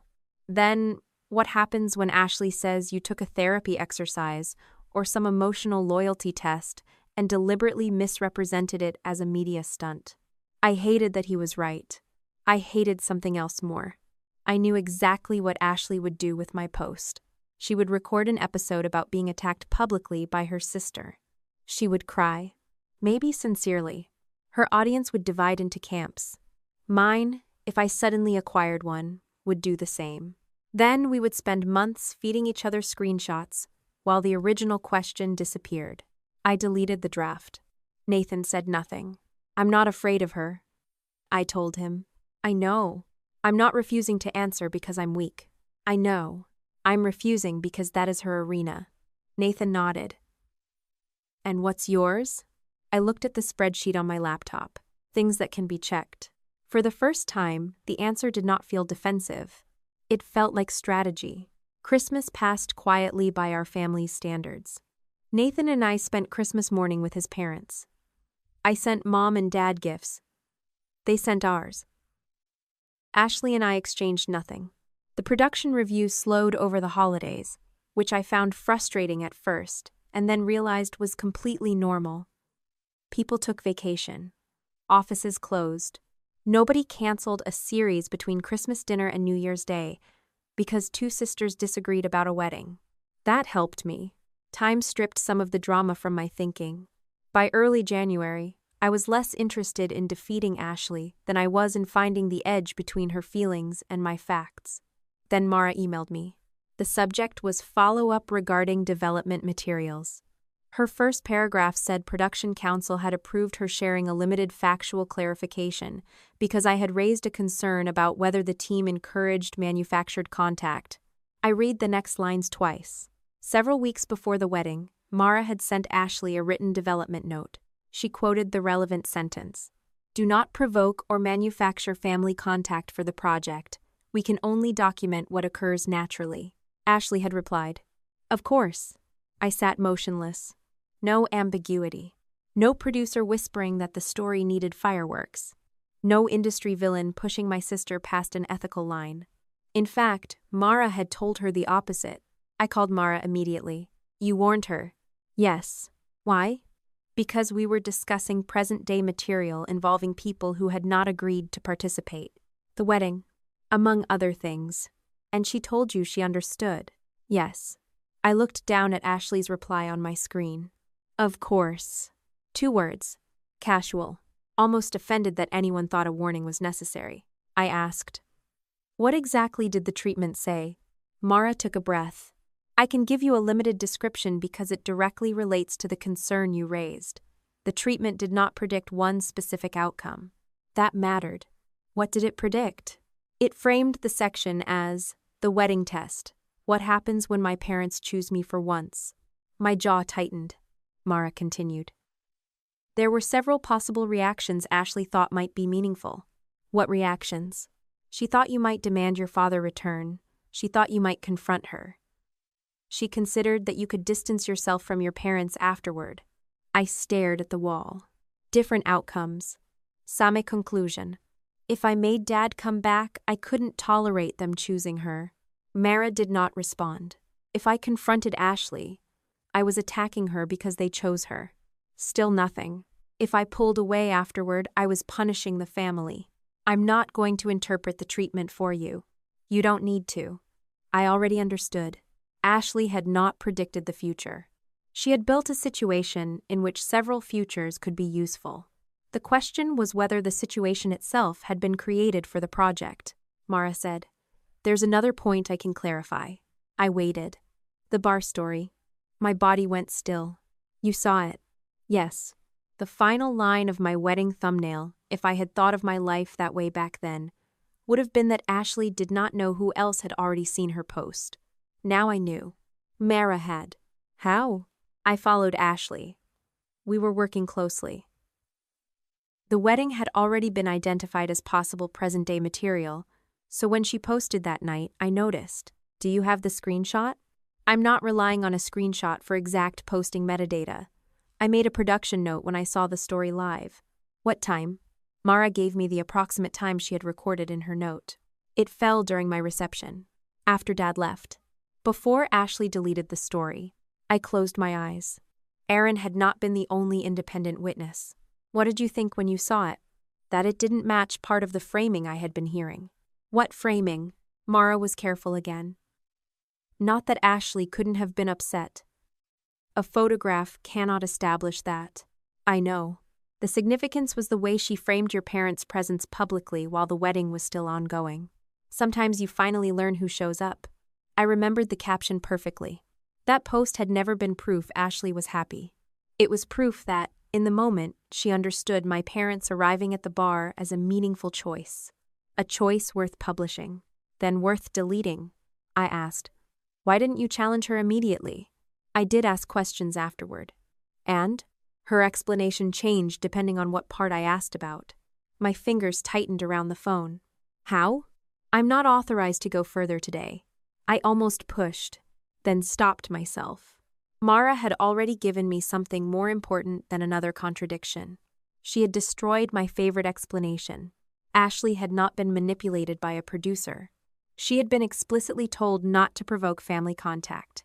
She had said she understood. Whatever she had done after that belonged to her. When I told Nathan that evening, he was less satisfied than I expected. You wanted Mara to be guilty, he said. I did not. You absolutely did. I suspected her. Because then Ashley was being exploited. I looked away. He was right. If a producer had encouraged the wedding stunt, I could keep some older version of my sister intact. Ashley would still be responsible, but not alone. Somebody smarter, more cynical, more experienced could have pushed her. Instead, I had an email warning her not to manufacture conflict. And Ashley's answer? Of course. I sat down beside Nathan. I think she hid the test from them, or at least how intentional it was. Yes. And now? Now Mara knows. Nathan nodded. That should have felt like a victory. It did not. Because the question was no longer whether Ashley had crossed a professional rule. It was how far she had crossed it. 2 days later, Mara called rather than emailed. Her voice was different from the beginning, more formal. Jessica, there's one factual point I need to verify before our legal team decides what happens with the present-day material. Okay. Ashley's current version says that after your father left the reception, you called him and told him not to come back. I stood so quickly my chair rolled backward into the wall. What? Mara repeated it more carefully. She says I called Dad? Yes. And told him not to come back? That is the claim we are trying to verify independently. For a moment, all the complicated arguments disappeared. No childhood memory, no interpretation, no question of who felt rejected. Just a phone call. Either it happened or it did not. I never called him. Mara was silent. I didn't call Dad after he left. I didn't text him. I didn't leave him a voicemail. Nothing. Do you have records? My phone records, probably. But you don't need to start with mine. What do you mean? Ask my father. Mara paused. I could hear keys clicking softly on her end. Then she said, "We will." After the call ended, I remained standing beside my desk. For months, I had been careful with Ashley. I had allowed for distorted memory. I had allowed for genuine hurt. I had allowed for emotional interpretation. I had even allowed for the possibility that somebody else had pushed her into making the wedding more dramatic than it was. But this was different. Ashley had crossed out of a memory we remembered differently and into an event that either existed or did not. A call from me to Dad, a sentence telling him not to return. And this time, there was nowhere for interpretation to hide. By the middle of January, the argument had finally become simple enough that nobody could hide inside feelings anymore. Ashley had told production that after Dad left my wedding, I called him and told him not to come back. I knew I had never made that call. The question was whether Dad would say the same thing when someone besides me asked him. Mara did not update me immediately. She had told me production would verify Ashley's claim independently, and for once I did not chase the answer. I had already given them permission to confirm the timing of my wedding schedule and the basic facts involving me. If I started calling Dad before they reached him, Ashley could say I had coordinated his response. So I waited. Dad called me instead. "Can we meet?" His voice sounded tired. "For what?" "I think we need to fix this before lawyers get involved." "No lawyers are involved on my side." "I know. Michelle keeps saying legal review. That's production's legal team." "I know that too." He paused. "I just want to talk to you without your mother and Ashley in the room." That was unusual enough that I agreed. We met on January 14th at a coffee shop, halfway between my office and my parents' house. I chose the location deliberately. I did not want to sit at their kitchen table where 30 years of family habits seemed capable of entering the conversation without being invited. Dad was already there when I arrived. He had bought my coffee, same order I had been drinking since my 20s. That small familiarity hurt more than I expected. He waited until I sat down before saying, "You didn't call me." There was no introduction, no attempt to soften it.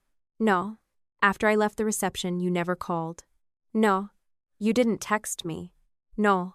You didn't leave a voicemail." "No." Dad rubbed both hands over his face.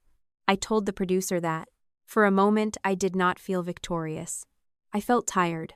"Thank you." He looked almost angry. "Don't thank me for telling the truth. I wasn't sure you would." That hurt him. I could see it. But I did not take it back. Dad stared into his coffee. "I earned that." We sat in silence for several seconds before I asked the question that mattered more. "What did you know before the wedding?" Dad looked up. "About the podcast?" "About whatever Ashley wanted you to do." He leaned back. "She asked me something a few weeks before the wedding." "What?" "She asked if she called during the reception and really needed me, whether I would come." "Did she mention the dance?" "Not the first time." That answer caught me. "The first time?" Dad nodded. "She brought it up more than once." I opened the small notebook I had brought with me, then stopped. Dad noticed. "You're taking notes now?" "Yes." His mouth tightened. I almost put the notebook away. Then I remembered Ashley claiming I had made a call that did not exist. I left it open. Dad continued. Ashley said she needed proof that if there was ever a moment when both of you needed us, we wouldn't automatically choose you. Why would my wedding prove that? She said because it was your day. I stared at him. You understand how that sounds? I do now. You didn't then? Dad's jaw moved. I thought she was talking emotionally. That doesn't answer the question. He looked at me sharply. You know, this is the part your mother means when she says you make people feel like they're on trial. I closed the notebook. Fine, no notes. That's not what I meant. Then answer me without worrying about how I write it down. Das sei hill. I knew she wanted a moment where choosing her cost something. The sentence settled between us. I did not have to explain what that meant. He already looked ashamed. And the father-daughter dance? I hated that part. But you agreed. Yes. Why? Because Michelle said that was the point. There it was again. The same phrase Mom had used. Timing mattered. If Dad waited until after the dance, Ashley would believe he had still protected my moment first. You knew I would be waiting for you. Yes. You knew we had practiced. Yes. You still put on your coat. Dad looked away. Yes. My fingers tightened around the edge of the table. I had thought hearing him admit it would make me feel better. It did not. It only stripped away the last comforting version where my father had made a panicked decision under pressure. Ashley may have been genuinely distressed. I still believed that. But Dad had not been unaware of what leaving meant. He had agreed that my disappointment was part of what gave the gesture value. Did you know about the wedding test? His forehead creased. The what? The working title Ashley used for the series section. Dad shook his head. I didn't know anything about a treatment. I knew she was doing the series. I knew she talked about family. I did not know she was calling what happened at your wedding a test for the show. I watched him carefully. I believed him more than I wanted to. Not completely. But his confusion was too specific to dismiss. What did Mom know? You need to ask her. The words were almost identical to what Mom had said to me. I leaned back. You people really enjoy that sentence. Dad did not smile. What I know, he said, is what Ashley asked me to do. What Michelle and Ashley talked about privately is between them, not when it becomes a story about me. I agree. That surprised me. Dad looked down again. I didn't before. I let the admission sit. Then I asked, did Mom tell you after the wedding that I never called? Yes. When? The next morning. What exactly did she say? Dad thought for a moment. She said you never called any of us. She said she didn't know whether that was good or bad. And what did Ashley say? I wasn't in that conversation. You don't have their messages? No. He looked directly at me. And I'm not going through your mother's phone. That answer mattered. Dad was confirming his own experience. Nothing more. I wrote that down after he left. Not because I distrusted him. Because I was learning to separate what one person knew from what another person had said. That distinction was becoming the spine of everything. Dad went home angry. Not at me, I learned later. At Mom. I did not witness that conversation. And I never pretended I did. What I know is what Mom told me when she called that evening. Her voice was tight. Your father says I need to send you something. I was sitting beside Nathan on the couch. What? Ashley and I exchanged messages after the wedding. My heartbeat changed immediately. Nathan looked over. I put the phone on speaker only after telling Mom. She agreed. I'm going to send you screenshots, she said, and a screen recording so you can see I'm not cutting out the dates or the messages around them. That detail was so unlike my mother that I knew Dad had pushed hard. Why now? Because apparently if I don't give everyone every word I've ever said, I'm helping Ashley lie. That isn't what I asked. Mom exhaled. No, it's what Mark said. Mom, I'm not asking for all your messages. I know. Only the ones about what happened at the wedding and what Ashley planned to say happened. Mom was quiet. That's what I'm sending. My phone buzzed, then buzzed again. I opened the first screenshot. The timestamp was the morning after my wedding. Mom had written, she never called. What are you going to say happened? Ashley replied, I'll figure it out. I read the 2 lines several times. Nathan did not speak. Neither did Mom. I scrolled. There were messages above them about Dad feeling guilty, about Ashley sleeping badly, about me canceling brunch. Nothing changed the meaning of the exchange. Mom knew I had not called. Ashley knew I had not called. And somehow, the series eventually acquired a version where I had. I went to the next screenshot. It was several days later. Mom, maybe leave Jess out of it if she didn't react. Ashley, I can still use it. Her silence says exactly what I've always said about her. Mom, please be careful. I stopped breathing for a second. Not because the sentence was shocking, because it explained everything. I had spent weeks trying to understand what reaction Ashley had wanted from me. She had not needed one. If I reacted, she could interpret the reaction. If I did nothing, she could interpret the silence.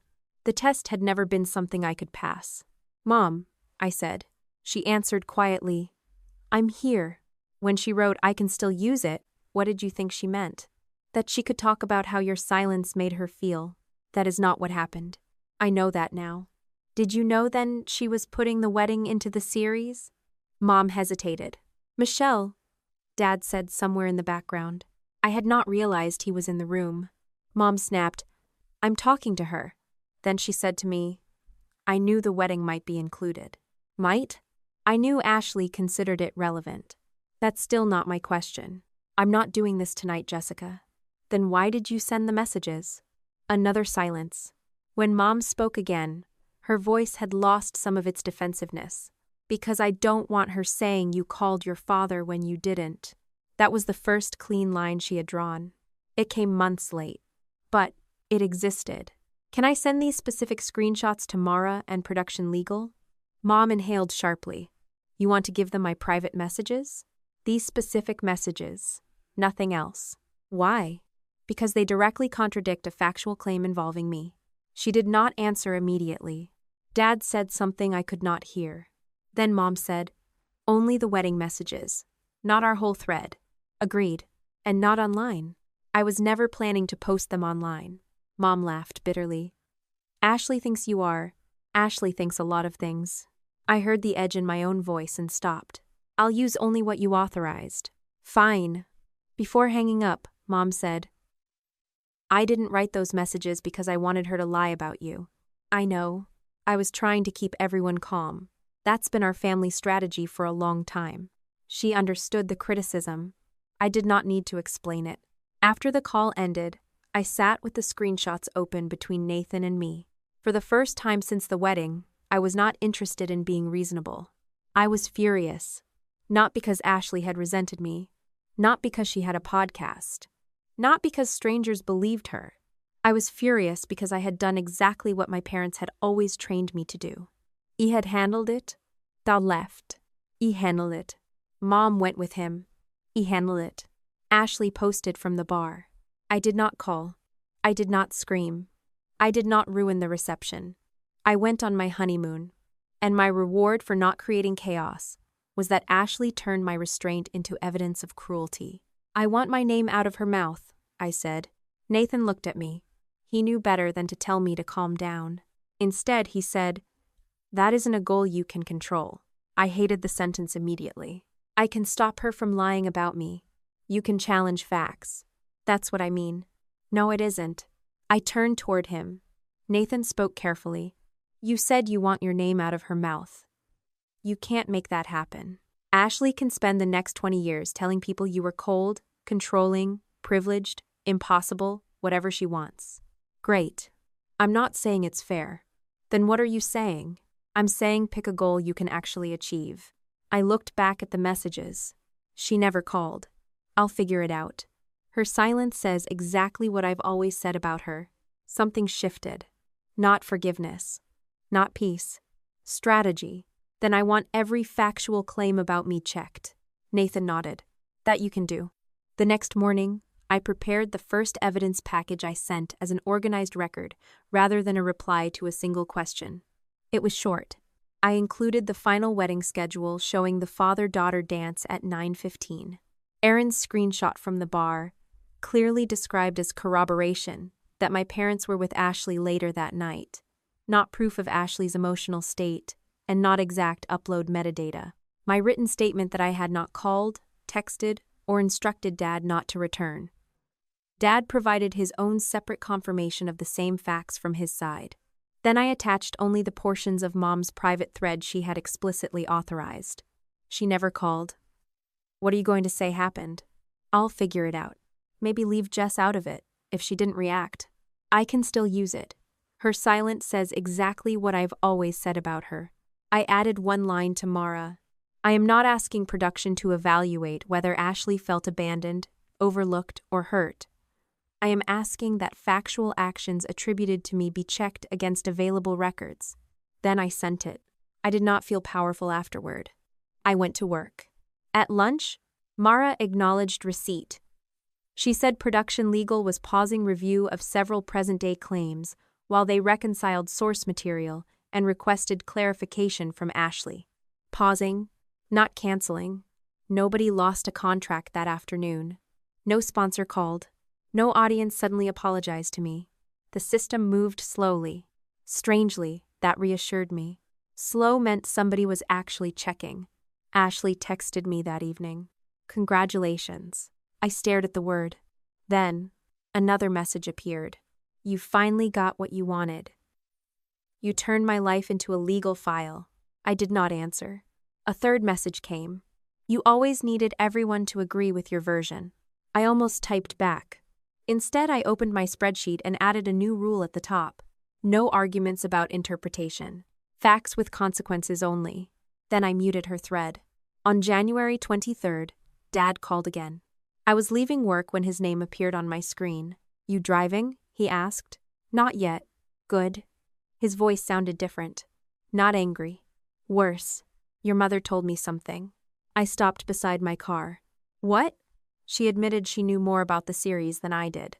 I said nothing. Dad continued. She knew Ashley wanted to use your wedding as part of the project before the invitations went out. My hand tightened around my keys. Before the invitations, not before the wedding. Not several weeks before. Before invitations. How long before? Dad exhaled. Long enough that this wasn't an idea she had after the wedding. For several seconds, all I could hear was traffic moving through the parking lot. Part of me had spent months asking when Ashley decided my wedding could become her ending. I had finally reached the point where the answer was no longer measured in days. It was measured in how long my mother had known before I even mailed the invitations. I met Mom at my parents' house on February 2nd because I wanted one conversation where nobody could hide behind somebody else's wording. Dad agreed to stay out of it. He went to his workshop in the detached garage and told me before I walked inside that if Mom wanted him later, she could come get him. I appreciated that more than I said. For most of my life, conversations in that house had expanded until everyone was talking about everything we had ever done to each other. I had no interest in doing that again. Mom was waiting at the kitchen table with coffee she had already poured for both of us. There was a plate of muffins between us, which was so predictably her that I almost smiled. Whenever Mom expected conflict, she fed people first. I sat down, but did not touch anything. I need one rule before we start. We are not deciding who had the harder childhood. We are not discussing whether Ashley felt less loved than I did. We are talking about the wedding and the series. Mom folded her arms. Ashley has a right to tell her story. I nodded. I agree. She blinked, clearly expecting an argument. I continued. Now, answer the question you keep avoiding. Did you know she wanted my wedding in a commercial series before the invitations went out? Mom looked toward the window. February light made the kitchen seem flatter than I remembered it. Every surface too bright and ordinary for the conversation we were having. I knew she was pitching a family history project. I waited. She sighed. I knew the wedding might be part of the ending. I still said nothing. Mom rubbed her thumb along the rim of her mug. I knew she wanted a moment where your father and I chose her when choosing her actually cost us something. Cost you something? I asked. Cost somebody something. Me. Mom shut her eyes for a second. Yes. I leaned back. How long before the invitations? A few months. That was more time than I had expected. I had mailed invitations in late summer. Ashley had been thinking about my wedding as material before some of my guests even knew which hotel block to use. Did you know she called it the wedding test? I asked. Mom shook her head. Not that phrase. I believed her because by then I had learned there was no reason to inflate what someone knew. The truth was bad enough at its actual size. Mom said Ashley had first described the idea as a chance to show what had changed in our family. The series would move through childhood stories and end in the present, where our parents would finally respond differently. Differently from what? I asked. Mom looked at me as if the answer should have been obvious. From always putting you first. I felt the old instinct to list every time that claim was false. But I stopped myself. That was the trap we had been falling into for years. I did not need to prove 37 years of family history in order to discuss one October night. Did you know Ashley wanted Dad to leave during our dance? Yes. Did you know she had already thought about how I might react? Not exactly. That means what? Mom shook her head. She talked about possibilities. She thought you might get angry. She thought you might insist Mark come back. She thought maybe you would finally say what you really thought about the way we had handled things between you girls. Mom leaned forward. Jessica, I did not think she was setting a trap. I thought she wanted something honest to happen. You helped make it happen. I thought if it happened naturally, it was honest. I stared at her. Mom heard herself a second too late. If it happened naturally, I repeated. You know what I mean. No. I want you to hear what you just said. You knew what she wanted. You knew the exact moment she wanted Dad to leave. You helped arrange the condition. Then you told yourself whatever happened afterward would be natural. We didn't script you. You didn't have to. Mom's mouth tightened. You make everything sound sinister. I'm describing it. No, you're assigning intention. Then give me a better one. She pushed back from the table. Fine. I wanted Ashley to stop feeling second best.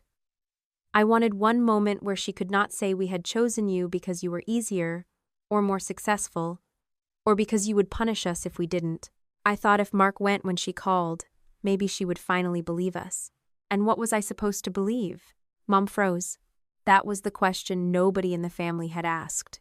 If Ashley received proof that she mattered because Dad left my wedding at the most painful possible moment, then the proof had to be written in my loss. There was no version where both daughters walked away untouched. Mom sat down again.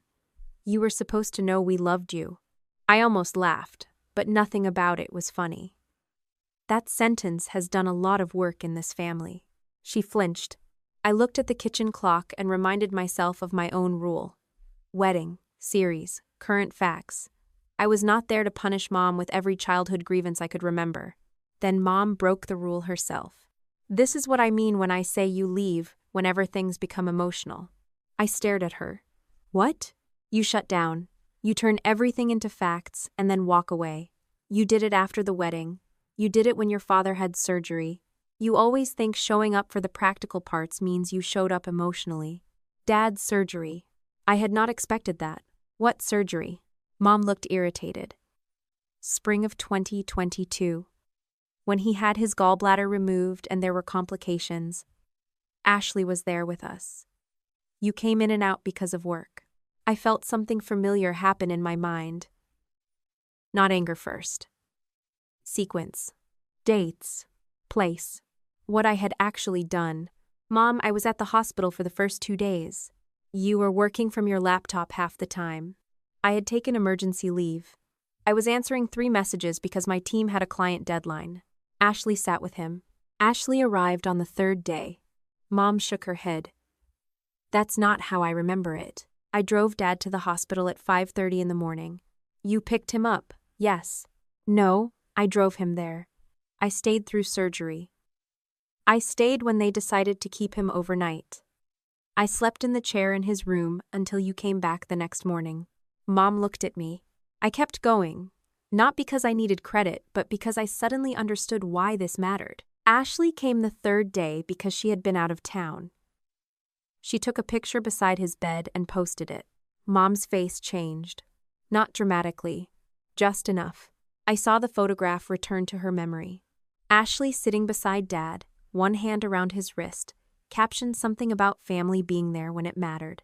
I remembered the post because I'd been standing downstairs at the pharmacy buying the medication Dad would need when he went home. Mom rubbed her forehead. I remember that picture. I know. She looked at me slowly. I could see the realization forming before she said anything. The picture had become the memory. My 2 days at the hospital had no public image attached to them. No post, no caption, no audience. Ashley had documented her presence. I had simply been present.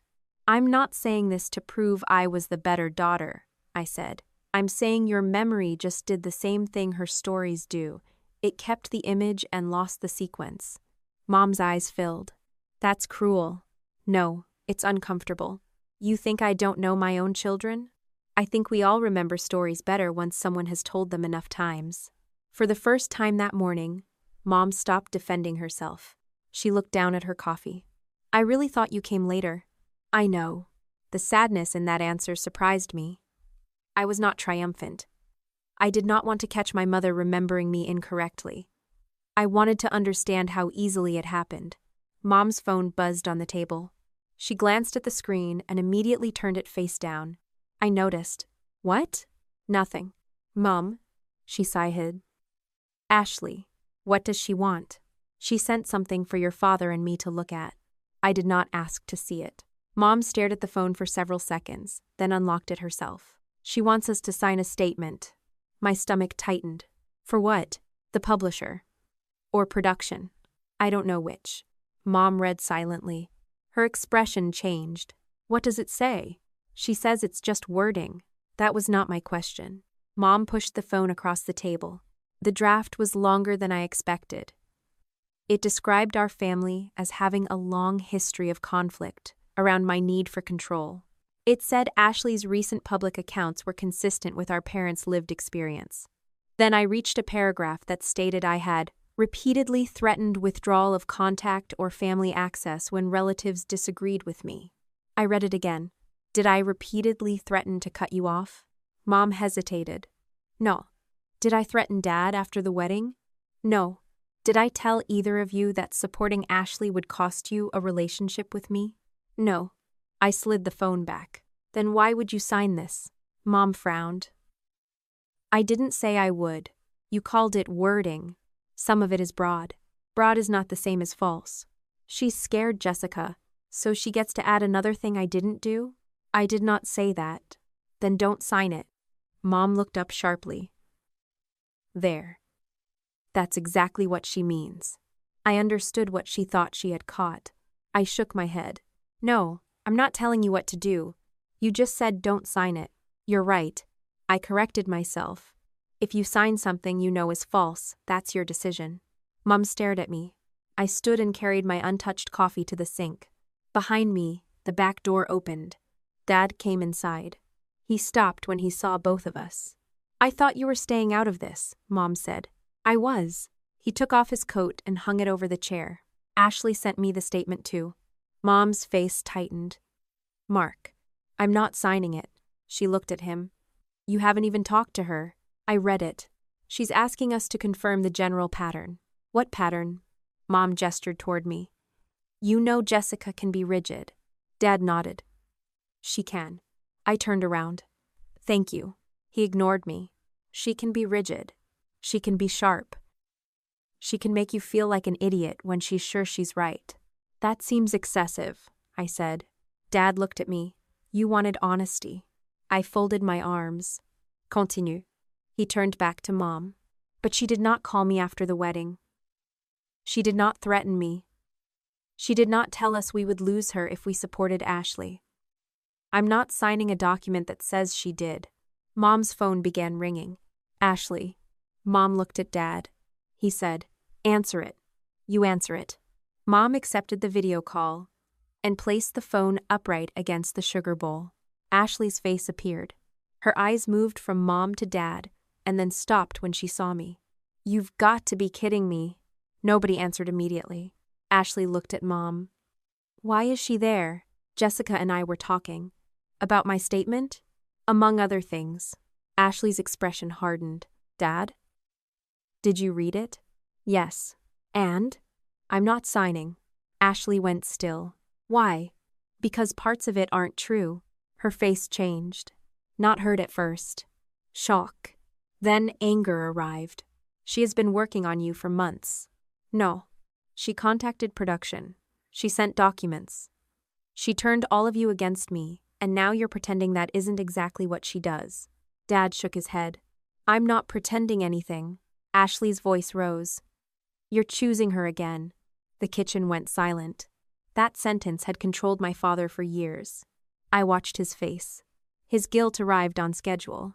I saw it in the way his shoulders lowered and his eyes dropped.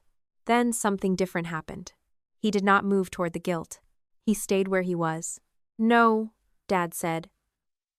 I'm refusing to say something I know isn't true. Ashley stared at him through the screen. You don't believe me. I believe you were hurt. That's not enough. I believe you felt second to Jessica for a long time. Then sign it. No. Ashley laughed bitterly. There it is. Dad's jaw tightened. What? The second she decides to punish everyone, you panic and run back to her. I almost responded. Dad lifted one hand slightly toward me without looking in my direction. Not now. So I stayed quiet, he said. Jessica didn't ask me to do this. Of course she did. She didn't. She never has to ask. That's how she works. Dad stared into the screen. There was no answer Ashley would accept, because any denial became proof of the influence she was denying. I recognized the mechanism immediately. So did Dad. For the first time, I think he truly saw it. Ashley's voice softened. Dad, I needed you once, one time, and you showed up. Now she's making you ashamed of it. Dad swallowed. I'm ashamed of how I did it. Ashley's face twisted. That's the same thing. No. It was the firmest word I had heard from him in months. I should never have left her dance to prove I loved you. That was wrong. Ashley stared at him. Then at Mom. You agree with him? Mom looked trapped. I could almost hear every old instinct in her telling her to soften the room. Ashley, we need time. Ashley's mouth tightened. That's not an answer. We need time to look at the wording. The wording? Yes. You either believe me or you don't. Mom's eyes filled. Ashley, you're doing it again. Mom's breathing changed. I knew what usually came next. Mom would reassure. Ashley would cry. Dad would soften. Everyone would start discussing Ashley's pain instead of whatever had happened before it. Then Mom said, we need time. Not accountability. Not yet. But not rescue either. Ashley ended the call. For several seconds, nobody moved. Mom covered her face with both hands. I can't do this. Dad stood beside the table. He looked at me as though he expected me to say something useful. I did not. Mom began crying. Not loudly. That almost made it worse. She said, I have 2 daughters who hate each other, and somehow everything I do makes it worse. A year earlier, I would have moved toward her. I would have put my hand on her shoulder and explained that I did not hate Ashley. I would have reassured her that she had done her best. I would have helped rebuild enough peace for everyone to make it through dinner. I stayed where I was. I don't hate Ashley. Mom looked up hopefully. I continued, but I'm not fixing this feeling for you. Her face changed. What does that mean? It means you knew more than you admitted. You helped create a moment because you wanted Ashley to feel chosen. Now she wants you to sign something false so she can protect the story that came from it. I can't make that comfortable. Mom wiped her face. You're just leaving? Yes. She laughed through her tears. Exactly what I said. You leave when things get emotional. I put on my coat. No, I leave when the conversation stops being mine to fix. Dad looked down. Mom said nothing. I walked out. My hands shook once I reached the car. That part mattered. Walking away did not feel powerful. It felt terrible. There was no music. No satisfaction. No certainty that I had done the right thing. There was only the knowledge that if I went back inside because Mom was crying, the entire conversation would end with me comforting her for what she had helped do to me. I drove home. Nathan was making dinner when I arrived. He took one look at my face and turned off the burner. I told him what happened. When I finished, he asked, Did she sign? No. Did she say it was false? No. So she's halfway there. Halfway is where Mom lives. Nathan handed me a glass of water. You okay? No. He nodded. Good answer. I almost smiled. That night, I did not update the spreadsheet. I did not email Mara. Nothing new had happened that required documentation yet. Mom had admitted what she knew. Dad had refused to sign. Ashley had demanded loyalty and failed to get an immediate yes. Those were family consequences, not evidence packages. Around 10:30, my phone buzzed. Ashley had posted a teaser. I almost ignored it. Then I saw the text Aaron sent underneath the link. "This sounds like it's about you." I opened the post. Ashley was sitting in the same recording space she used for her podcast, looking directly into the camera. "Soon," she said, "I'm going to talk about what happens when the golden child realizes she can't control the family anymore."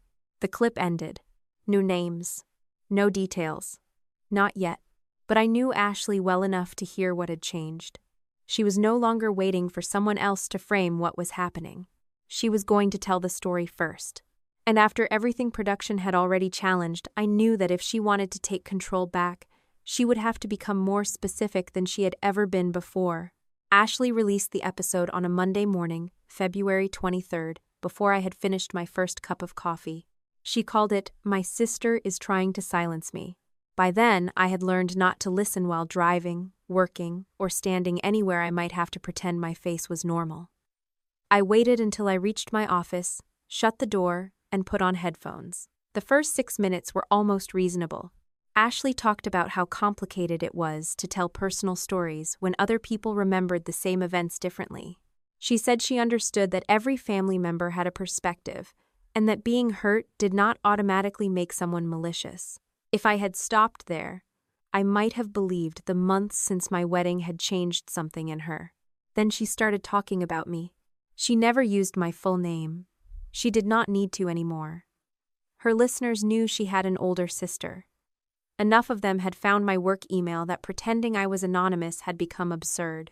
Ashley said that after she began telling the truth about our family, her sister had contacted professional partners, pressured relatives to provide documents, and tried to control which stories could be told.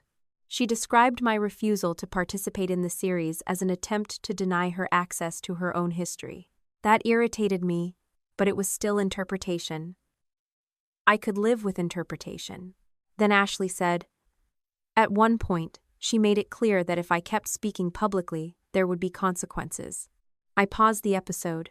I had never threatened consequences for speaking publicly. I resumed it. Ashley introduced an audio clip as an example of what happened whenever she refused to follow my rules. There was a soft burst of background noise, then my own voice came through my headphones. "If you keep doing this, I will make sure it stops." The clip ended. For several seconds, I simply stared at my laptop. I recognized my voice immediately. I also recognized the conversation. It had happened the previous summer at my parents' house, months before the wedding. Ashley had brought a small recorder to a family dinner and placed it near the center of the table. She said afterward that she wanted natural family sound for her project. Nobody had been told in advance. Dad had made a joke about being on the radio. Mom had looked uncomfortable but said nothing. I had objected. The sentence Ashley played was real. What came after it was missing. I remembered saying, "If you keep bringing recording equipment into private family events after being told no, I will make sure it stops. You don't get to record people without telling them." I had meant I would stop inviting her to events I hosted if she kept recording guests without notice. Ashley's episode made it sound as if I had threatened to stop her podcast. I took off my headphones. For the first time since this began, I felt genuinely trapped. The call Ashley claimed I had made after the wedding was easy. It either existed or it did not. Dad had confirmed it did not. Phone records could support that. This was harder. My voice was there. My sentence was there. If I publicly said Ashley had removed context, people who believed her could answer that I was simply explaining away my own words. I did not possess the original recording. Ashley did. Nathan called around noon to ask whether I wanted him to pick up groceries on his way home. I told him about the episode instead. He was silent for a moment. "Do you remember the whole conversation?" "Yes." "You're certain?" "Yes." "Does anyone else?" "Mom and Dad were there. Maybe Aaron came later. I don't remember. Then start there. I rubbed my forehead. I'm not asking my parents to reconstruct another family dinner from 8 months ago. You don't have to. Ask Mara whether production has the source file. I stopped. Months earlier, Mara had told me Ashley had supplied full-length source recordings during development. At the time, it had sounded like ordinary production housekeeping. Now it mattered. I emailed Mara one question. Do you have the unedited source recording used in today's episode? Her response came 40 minutes later. Yes. Nothing else. I called her. She answered with the kind of tone people use when they already know why you are calling. I heard it, I said. I assumed you would. Does your archive contain the full sentence? Yes. I closed my eyes. Can you tell me what comes after the clip Ashley used? Mara hesitated. I need to be careful about providing internal material while review is active. I'm not asking you to send me the file. I know. There was typing on her end. Then Mara said, I can confirm that the source recording continues beyond the portion used in the episode, and the broader exchange concerns recording equipment at private family events. That was enough to confirm my memory. But she continued. There's something else. I waited. When Ashley submitted the source material during development, she also provided suggested excerpts. My stomach tightened. What did she suggest?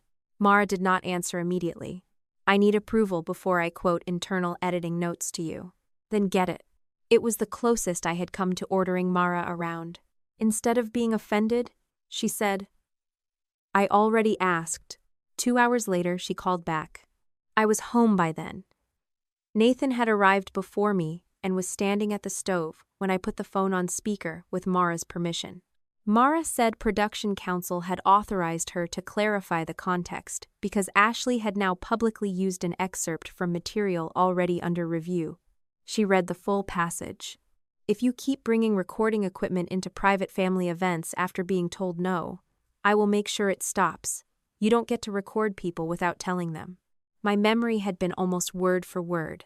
Then Mara read Ashley's note attached to the excerpt. Cut before she starts explaining the microphone. The first part is stronger. Nathan stopped stirring the pot. I did not move. Say that again, I said. Mara repeated it. Cut before she starts explaining the microphone. The first part is stronger. There was no memory dispute, no childhood interpretation, no possibility that Ashley had forgotten how the conversation ended. She had possessed the full recording. She had identified the point where context changed the meaning. Then she had specifically requested that the explanation be removed because the shorter version was stronger. I asked, Did your team use that cut? No. Why not? Because it materially changes the apparent subject of the statement. But she used it herself. Yes, the distinction mattered. Ashley's podcast was still hers. The development team did not control every episode she released independently. She had taken an edit they would not use and published it on her own platform. Mara's voice was quieter when she continued. I want to be careful here, Jessica. Editing for length is normal. Selecting excerpts is normal. But when removing adjacent context changes, what an identifiable person appears to be threatening, that creates a different problem. I did not ask her to name the problem. I already understood it. When the call ended, Nathan turned off the stove. You have it. I looked at him. Have what? The thing you've been waiting for. I knew what he meant. Not proof Ashley had been hurt. Not proof she had never felt forgotten. Proof of method. She had taken something true, removed the piece that interfered with the conclusion she wanted, and presented the remainder as evidence. Exactly what I had begun to see in the bedroom story. Exactly what had happened with graduation. Exactly what she had done with my silence after the wedding. Except this time, the original had been preserved by someone outside the family. My phone buzzed. Aiden. She had heard the episode too. Please tell me you have the full recording. I replied that production did. Her answer came immediately. Post it. A second message followed. Seriously. Post both clips side by side. She's done. I stared at the words. For about 15 minutes, I wanted to do exactly that. I imagined the simplicity of it. Ashley's edit first. Then the full sentence. Her editing note underneath. No essay. No childhood history. No emotional defense. Just listen. I could already picture the reactions. People who had called me controlling would suddenly discover the virtue of context. Comment sections would fill with accusations against Ashley instead of me. Somebody would clip the comparison for another platform. It might travel farther than anything I could write. And for one ugly moment, I wanted her to experience exactly what she had given me. Nathan sat across from me at the dining table. You want to post it? Yes. Then decide why. I want people to know she cut it. That's a reason. You think I shouldn't. I think if you post raw family audio, it won't stop with your sentence. I knew that too. The recording had been made at my parents' dinner table. Mom and Dad were probably audible. Maybe other relatives were too. If the argument went public, Ashley's audience would start dissecting voices, side conversations, names, background remarks. People who had never agreed to become evidence would become collateral damage because I wanted to win cleanly. That's not protecting Ashley, I said. I know. I don't care if she's embarrassed by the full recording. I know. I care about everyone else in it. Nathan nodded. That was the difference. Months earlier, I might have called refusing to post restraint. Now, I called it choosing the weapon. I did not owe Ashley silence. But I also did not owe strangers access to my family's private recordings just because Ashley had weaponized one. I wrote Erin back. No public dump. She replied with 3 angry punctuation marks. I smiled despite myself. Then I forwarded Mara's clarification into the existing fact-check process and stated that I authorized production to consider the complete context of my own words. I asked them not to release unrelated portions involving other family members, unless independently necessary. Publicly, I said nothing. For almost 48 hours, it looked as if that decision had cost me. Ashley's episode performed well. Clips circulated. Comments congratulated her for refusing to let a controlling sibling scare her into silence. A few more messages reached my work inbox. One person wrote that my threats were finally on tape. I deleted it. What the audience did not know was that production had the rest of the tape. On February 27th, Mara emailed me that development of the limited series had been suspended pending a broader source review. Suspended, not canceled. The word mattered. The publisher working on Ashley's memoir had also requested substantiation for several current events claims and revisions to sections where statements attributed to family members could not be independently supported. Nobody had declared Ashley a fraud. No lawyer had announced a verdict. No company issued a dramatic public statement. They were doing something much more dangerous to a storyteller whose authority depended on trust. They were checking. Ashley called me that evening. I almost let it go to voicemail. Then I decided I was tired of letting every direct conversation between us become something I feared. I answered, "You got what you wanted." Her voice was controlled, which usually meant she was much angrier than when she shouted. "I corrected what you said I did. My series is suspended." "I didn't suspend it. You sent them Mom's messages, with her permission. You got Dad involved. They asked Dad whether I called him. You talked to Mara behind my back. Mara contacted me because your project described things I supposedly did." Ashley laughed once. "You have an answer for everything." "No. I have an answer for things that happened to me. You threatened me on tape. I objected to being recorded without notice. You said you would make sure it stopped. Then why did you cut off the rest of the sentence?" Silence. I heard her breathing. "Editing is normal," she said. "Yes. You think every podcast plays 10 minutes of context around every sentence?" "No." "Then stop pretending this is some crime." "I didn't call it a crime. You sent it to legal. Your producer already had it." That stopped her. I continued. "They also had your editing note." The silence changed. For the first time in the call, Ashley sounded uncertain. "What note?" I almost admired the attempt. The one that said to cut before I explained the microphone because the first part was stronger. She did not respond. I waited. Then she said, "You have no idea how editing works." "Maybe not." "You don't. Then explain why the shorter version makes it sound like I threatened your career, and the longer version makes it clear I was talking about recording equipment at private family events. You were still threatening me. I was setting a boundary." "That's what you call everything." "No, that's what I called that." Ashley's voice sharpened. You contacted everyone around me until somebody finally agreed to your version. I didn't need anyone to agree with my version. They had the recording. You always do this. What? Make people choose which one of us is credible. Something about this sentence made me unexpectedly sad. Because that was the nightmare Ashley believed she was living. There had always been one credible daughter and one emotional daughter in her mind. One organized, one chaotic, one believed, one rescued. She had spent years trying to reverse the roles. Now she thought if people believed me about a recording, they were rejecting everything she had ever felt. I'm not asking them to decide whether you were hurt growing up, I said. I'm asking them to stop saying I threatened something I didn't threaten. Same thing. No. It is when your version destroys my work. I looked down at the table. Only if your work needs me to have done it. Ashley hung up. 2 days later, Mom called. She sounded exhausted. I need to tell you something before you hear a different version. I was home, folding laundry on the bed.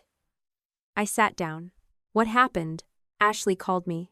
I did not ask Mom to repeat the entire conversation. By then, I was careful about scenes I had not witnessed. What does that have to do with me? She wants me to contact production. About what? Mom hesitated. She wants me to say I remembered the timing wrong. I stopped folding. What timing? The wedding. How much I knew before, when she told us Dad needed to go.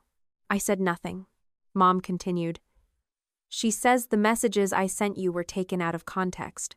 Were they? No. The answer came quietly but immediately. That mattered. What does she want you to say? Mom took a breath. She said I should tell them I was emotional when I wrote, "She never called," and that I didn't literally mean you never contacted anyone. But I didn't. I know. She knows. I know. I heard how much those 2 words cost her. Mom said Ashley had argued that the messages represented only one tense moment between them and that production was using them to make her look dishonest. She wanted Mom to say the wedding test had been nothing more than a private emotional framework, not something intentionally structured around Dad leaving before our dance. Did you agree? No. I stood and walked toward the window. What did you tell her? Mom was quiet for several seconds. Then she said, I told her I would not deny messages I wrote myself. I closed my eyes. Months earlier, Mom would have followed that statement with 5 explanations about Ashley's pain. This time she did not. She got very upset, Mom said. I'm sure. She said I was letting you turn the family against her. I could hear tears near the edge of Mom's voice. But she kept going.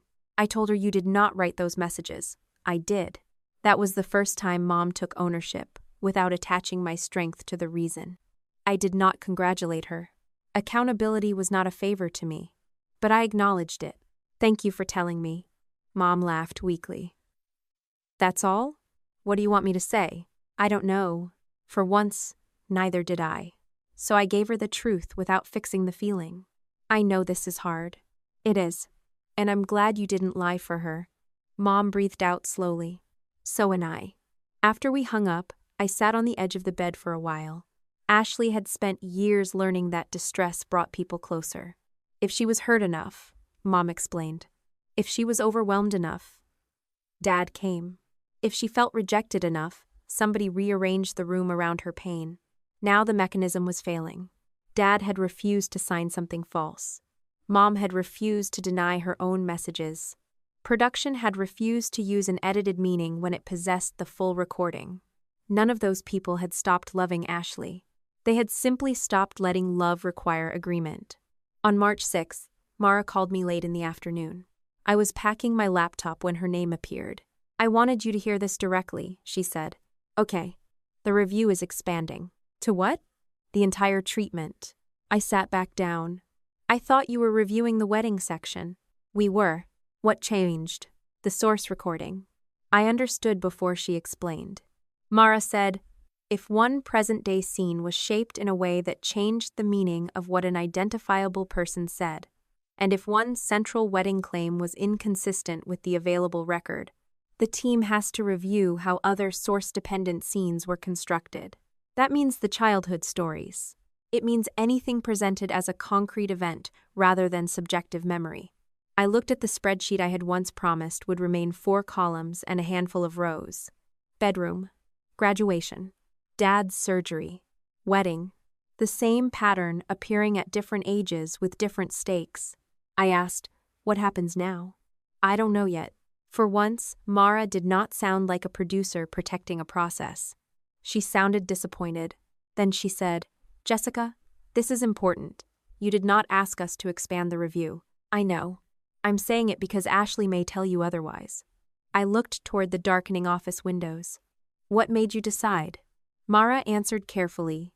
"If one present-day scene was engineered, we have to ask what else was shaped the same way." After we hung up, I did not feel relieved. I did not feel victorious.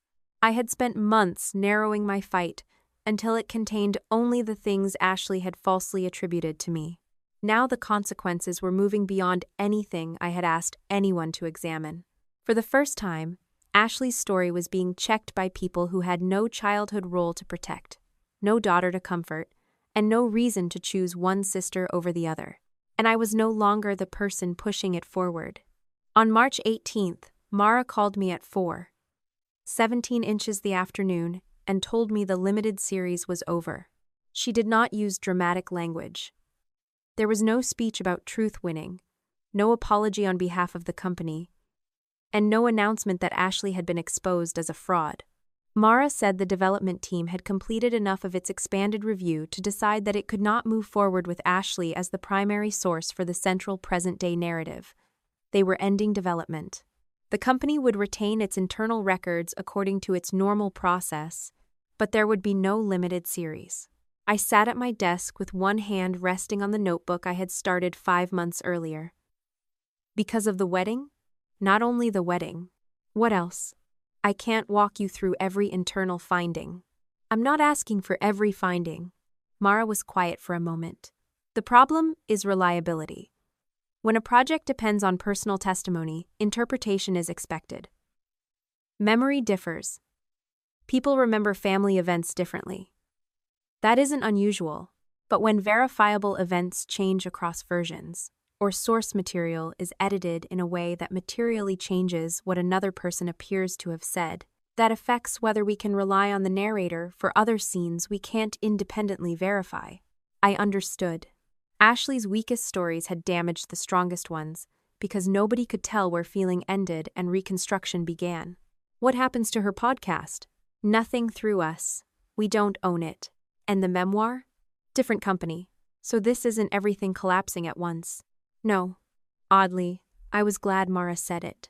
5 months earlier, I might have wanted the universe to punish Ashley in one clean afternoon. By March, I knew real consequences rarely arrived with that kind of efficiency. Companies had contracts. Sponsors had review periods. Editors asked questions. Lawyers checked language. People waited for answers. What looked sudden from the outside was usually a stack of decisions made over weeks. Mara said, "For whatever it's worth, Jessica, you never asked us to end the project." "I know. You asked us to check statements attributed to you." "I know that too. I'm saying it because I suspect the distinction is going to matter to you." It already did. When I hung up, I did not call Mom, Dad, Aaron, or Ashley. I finished 2 emails, shut down my computer, and drove home. Nathan was chopping onions when I walked into the kitchen. "It's over," I said. He looked up. "The series?" I nodded. He put the knife down. "How do you feel?" "I don't know. That seems inconvenient. I was hoping for smarter husband material. You married a landscape architect, not a philosopher." I set my bag on a chair. "I thought I'd feel relieved." "Do you?" "Some. And the rest?" I leaned against the counter. "She worked on it for months." Nathan waited. I knew exactly what he was waiting for. "No," I said. "I'm not saying I caused it." "Good. I'm saying I can understand why losing it hurts." "Also good. I'm still not fixing it." Nathan picked up the knife again. "Excellent. We're making progress." 3 days later, Ashley recorded a podcast episode without mentioning the canceled series directly. She said she had recently learned how quickly institutions became uncomfortable when women refused to simplify their pain into something legally convenient. She said storytelling became dangerous when people with more power could demand receipts for emotions. Some listeners agreed. A lot of them did, actually. That was important. Ashley did not wake up one morning to an empty audience. Her podcast did not disappear. Thousands of people still believed the emotional core of what she had been saying for years. Some insisted that the production company had gotten scared. Others said family stories could never be fact-checked the way news reporting could. Several accused unnamed relatives of weaponizing paperwork against trauma. But another kind of comment had started appearing too. Did the call to your dad actually happen? Why did you cut the microphone context? Was the wedding planned as content beforehand? Ashley could delete comments from her own pages, but questions had already entered the audience. That became the punishment she could not edit out. Every news story now came with a second question beneath it. Did this happen the way she said? 2 sponsors paused placements by the end of March. One returned later with a shorter commitment. Another did not. A third quietly disappeared from the show's sponsor list after its existing run finished. None of that made Ashley poor.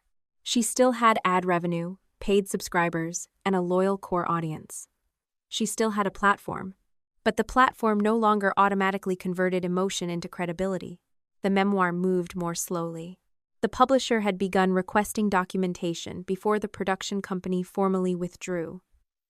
Ashley was asked to revise sections involving living family members where direct actions or quotations could not be supported. They also wanted the present-day wedding section substantially reworked. I knew only the portions involving me because those were the ones I was contacted about. I did not receive Ashley's contract. I did not receive her entire manuscript. I was never told some magical clause allowed the publisher to erase her career because I complained. What I did know was that Ashley was given weeks to answer questions and make revisions. She chose not to make enough of them.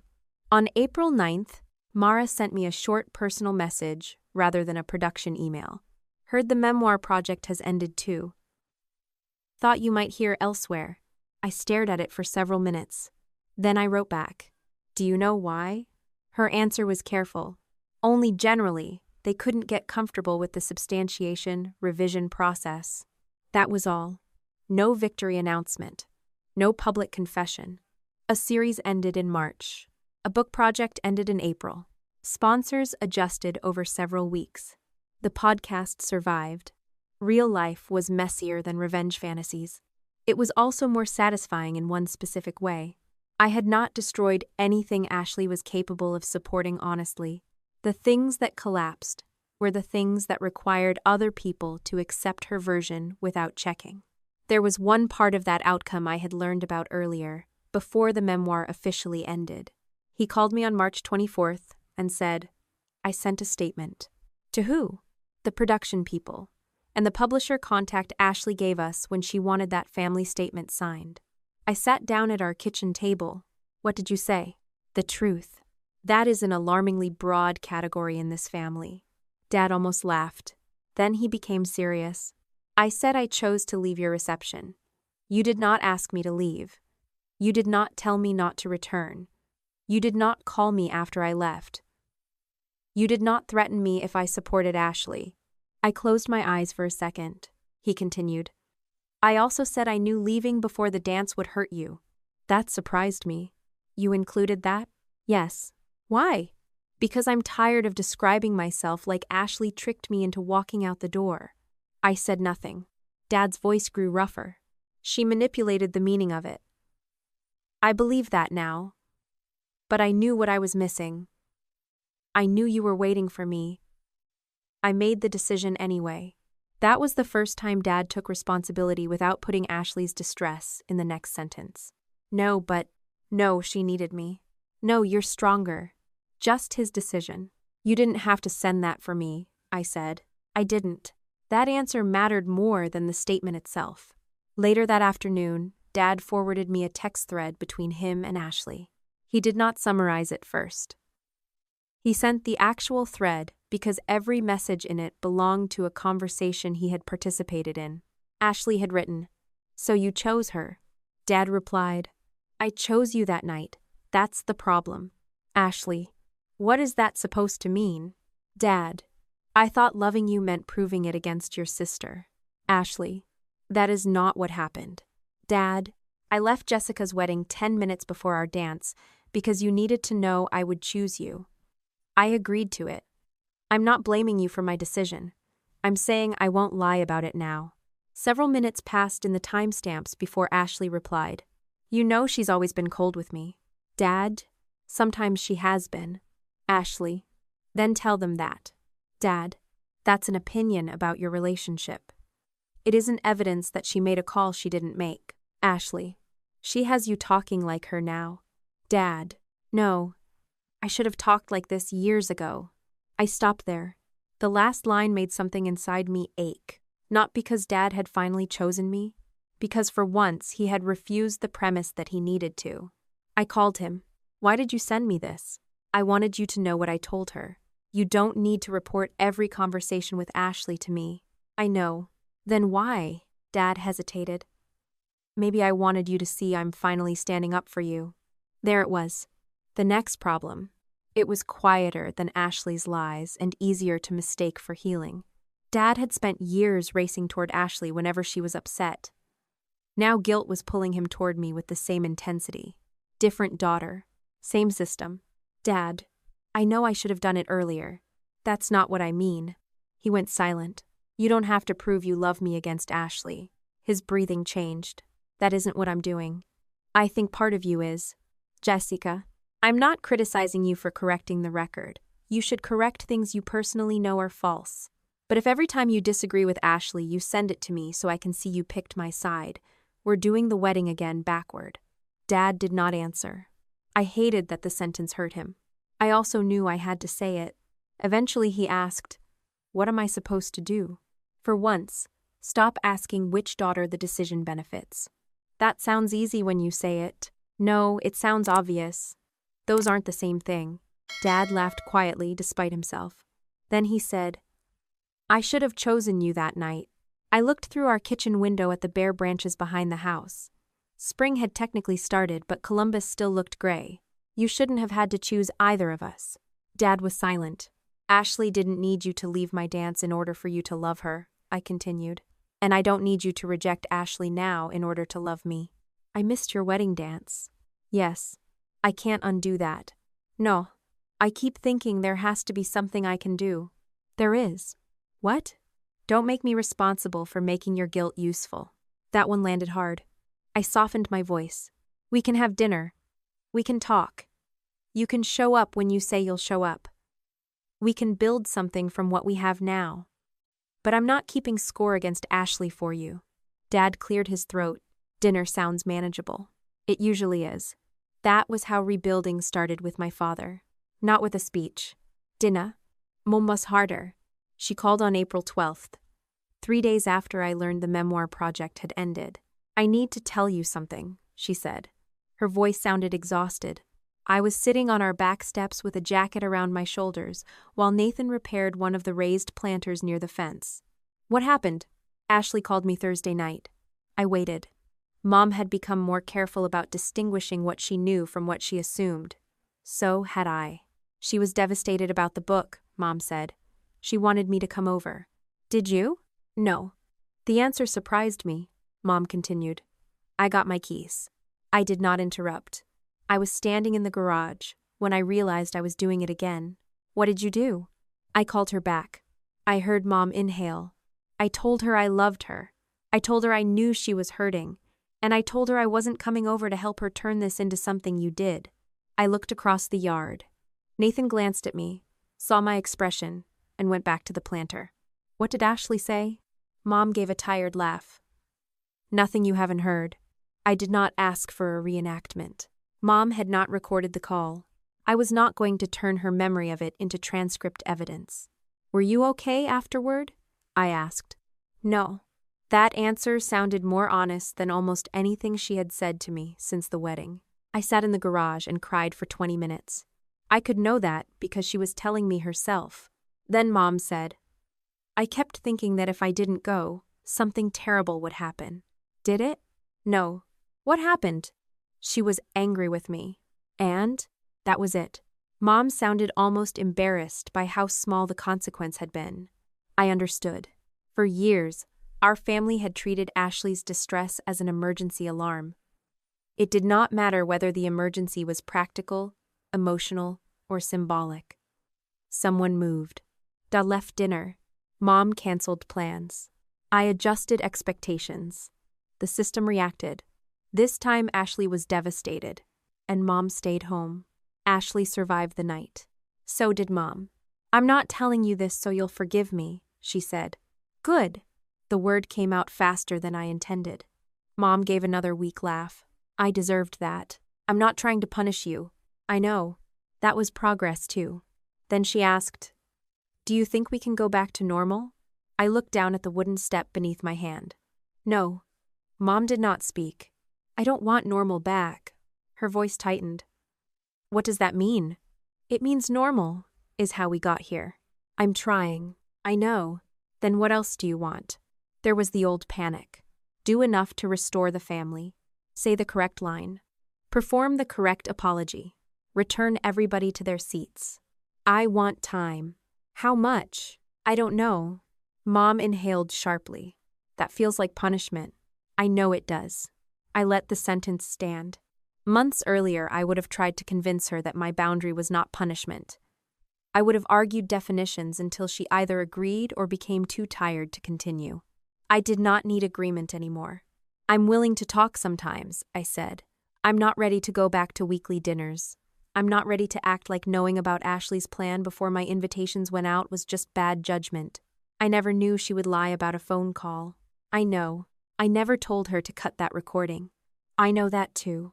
Then why are you still holding me responsible?" "Because those aren't the only things you did." Mom went quiet. "You helped create the test," I said. "You knew my pain was part of what made Ashley feel chosen. You knew she was thinking of the wedding as material, and every time I asked what happened, you tried to make the question about whether Ashley was hurting. I was trying to protect her." "I know." That was the problem. Mom loved explanations because explanations allowed her to stay a good person while doing harmful things. Maybe she was a good person. I no longer needed to solve that. "I'm not cutting you off," I said. "But I'm also not pretending trust came back because Ashley lost a book deal."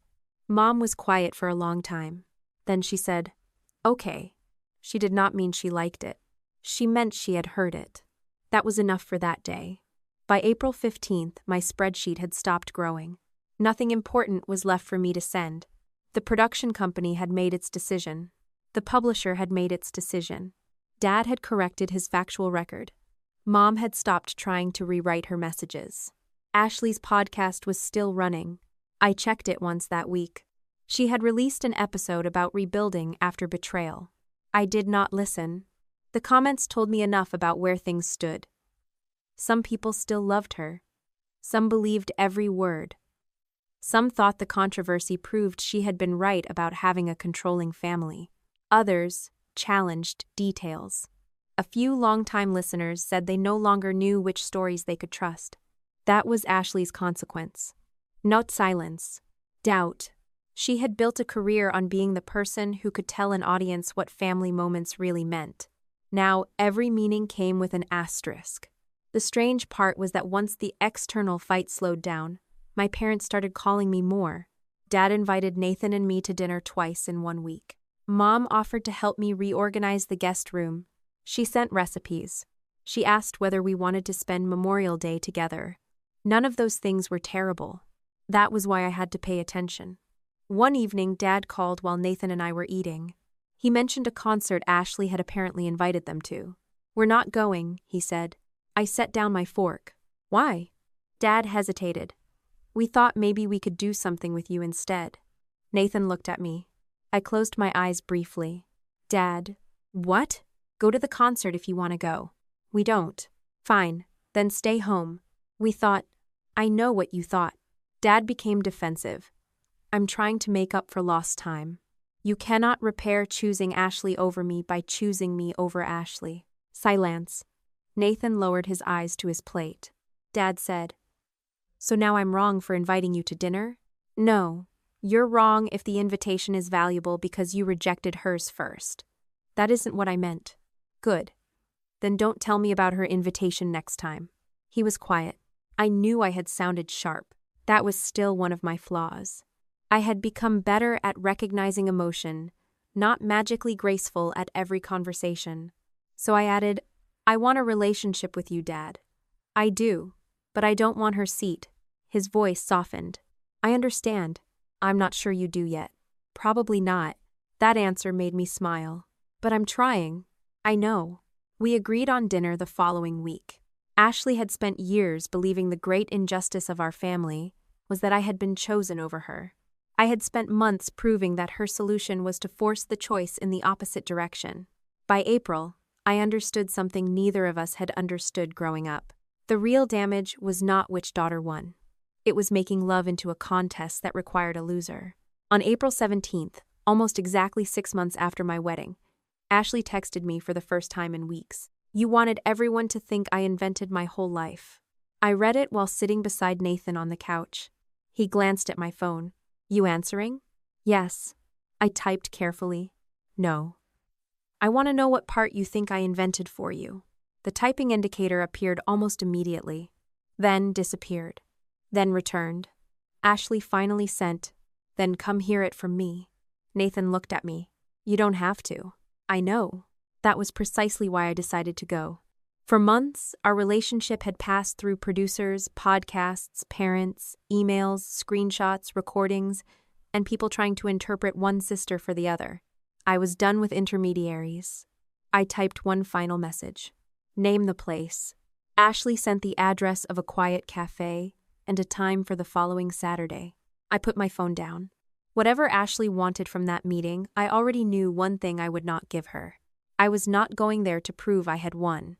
I was going because for the first time since my wedding, there was nothing left between us except what each of us was willing to say to the other's face. I arrived at the cafe 10 minutes early on April 25th and immediately regretted it. 10 extra minutes gave me time to think of every version of the conversation that could go wrong. Ashley could arrive angry. She could record me. She could cry. She could apologize. Somehow, the last possibility made me more nervous than the others. Nathan knew where I was, but I had asked him not to come. After 6 months of family members, producers, emails, screenshots, and intermediaries, I wanted one conversation with my sister where nobody could later say I had brought an audience. I chose a table near the front windows. Then I checked underneath it for a recorder. I actually laughed at myself when I realized what I was doing. That was what our relationship had become. Ashley arrived 4 minutes late. She looked tired, but not ruined. There was no dramatic transformation, no visible proof that losing a series and a book deal had shattered her life. Her hair was pulled back. She wore jeans, a dark sweater, and almost no makeup. If I had passed her in a grocery store, I would have thought she had slept badly. She sat across from me without ordering anything. You came. You asked. Ashley looked toward the counter. I thought you might bring Nathan. I didn't. Or Dad.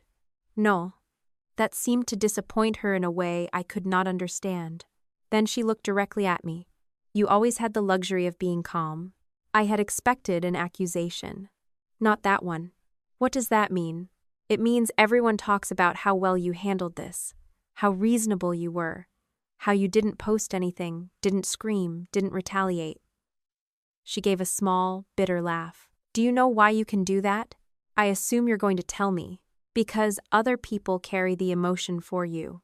I almost answered immediately. That was my habit. Find the flaw. Correct the premise. Instead, I waited. Ashley continued. Mom cries. Dad feels guilty. I get angry. You sit there and ask everybody for dates and exact wording until whoever has feelings looks insane. I never said you were insane. You don't have to. That matters. There. That. Her hand hit the table lightly. Everything has to matter in exactly the way you define it. I leaned back. There were 100 things I could have said. I could have reminded her that she invented a phone call. I could have quoted her editing note. I could have brought up the wedding test. Instead, I said, You're right about some of it. Ashley stopped. I think she had prepared herself for resistance so completely that agreement left her without a next line.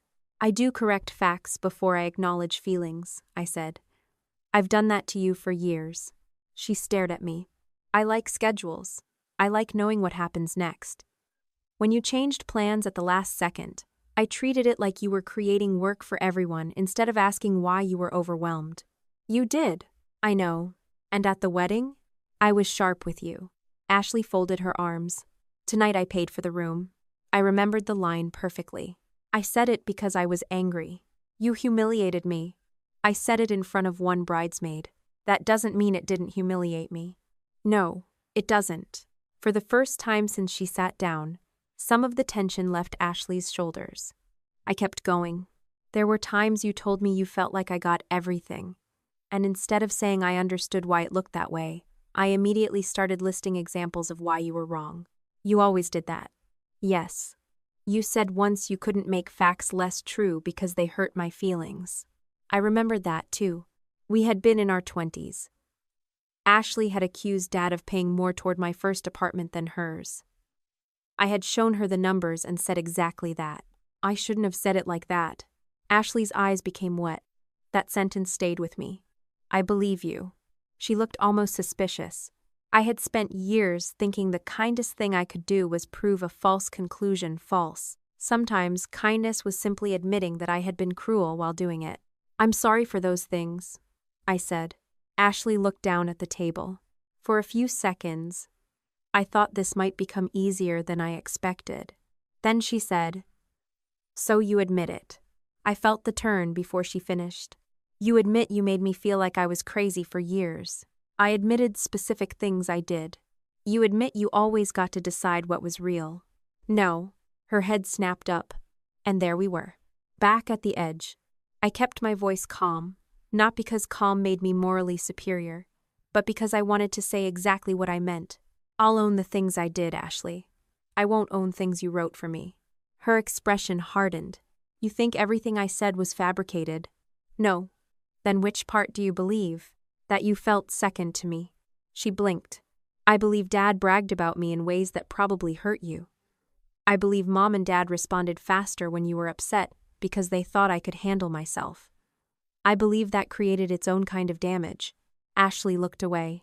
I believe you remember our childhood as being compared to me constantly. I was. I believe you. Her eyes came back to mine. But believing that doesn't require me to say you were forced into the upstairs bedroom when you chose it. It doesn't require me to say I skipped your graduation because I didn't care when you told me not to come. It doesn't require me to pretend I wasn't at Dad's hospital for 2 days because you took the photograph people remember.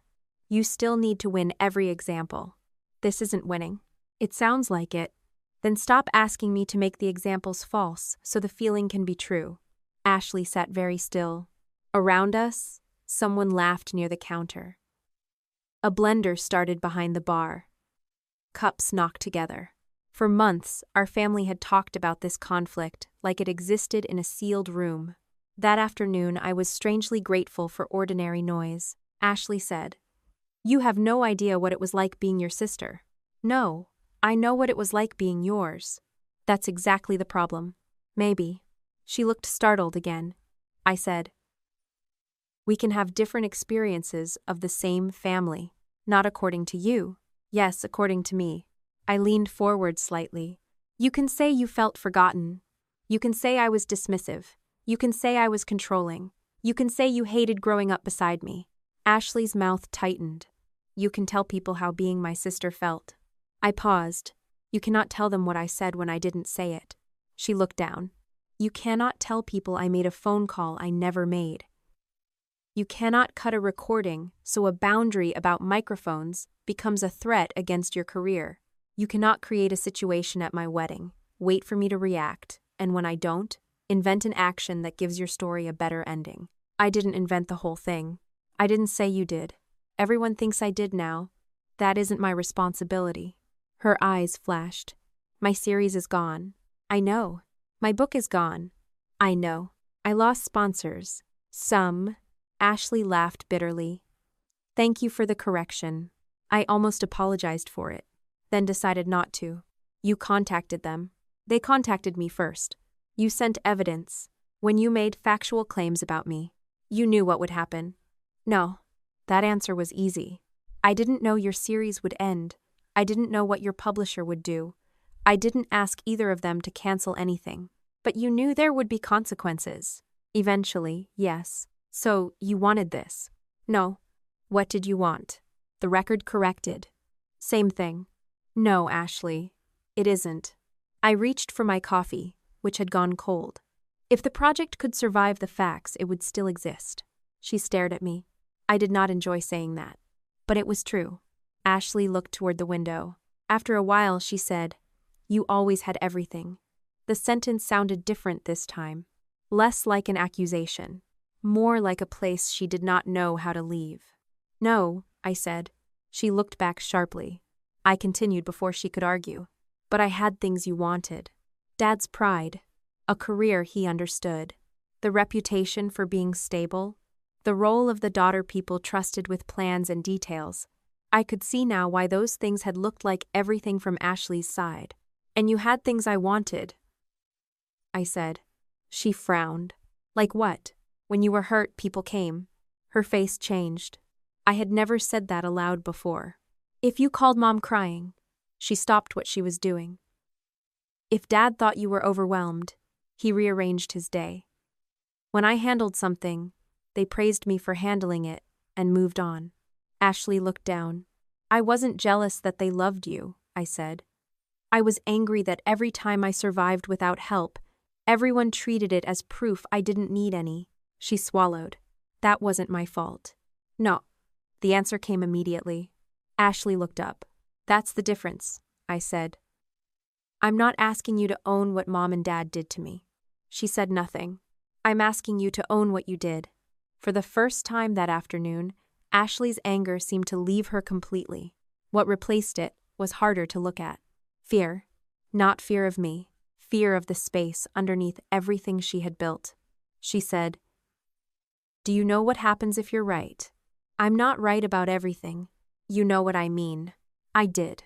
Ashley pressed her palms flat against the table.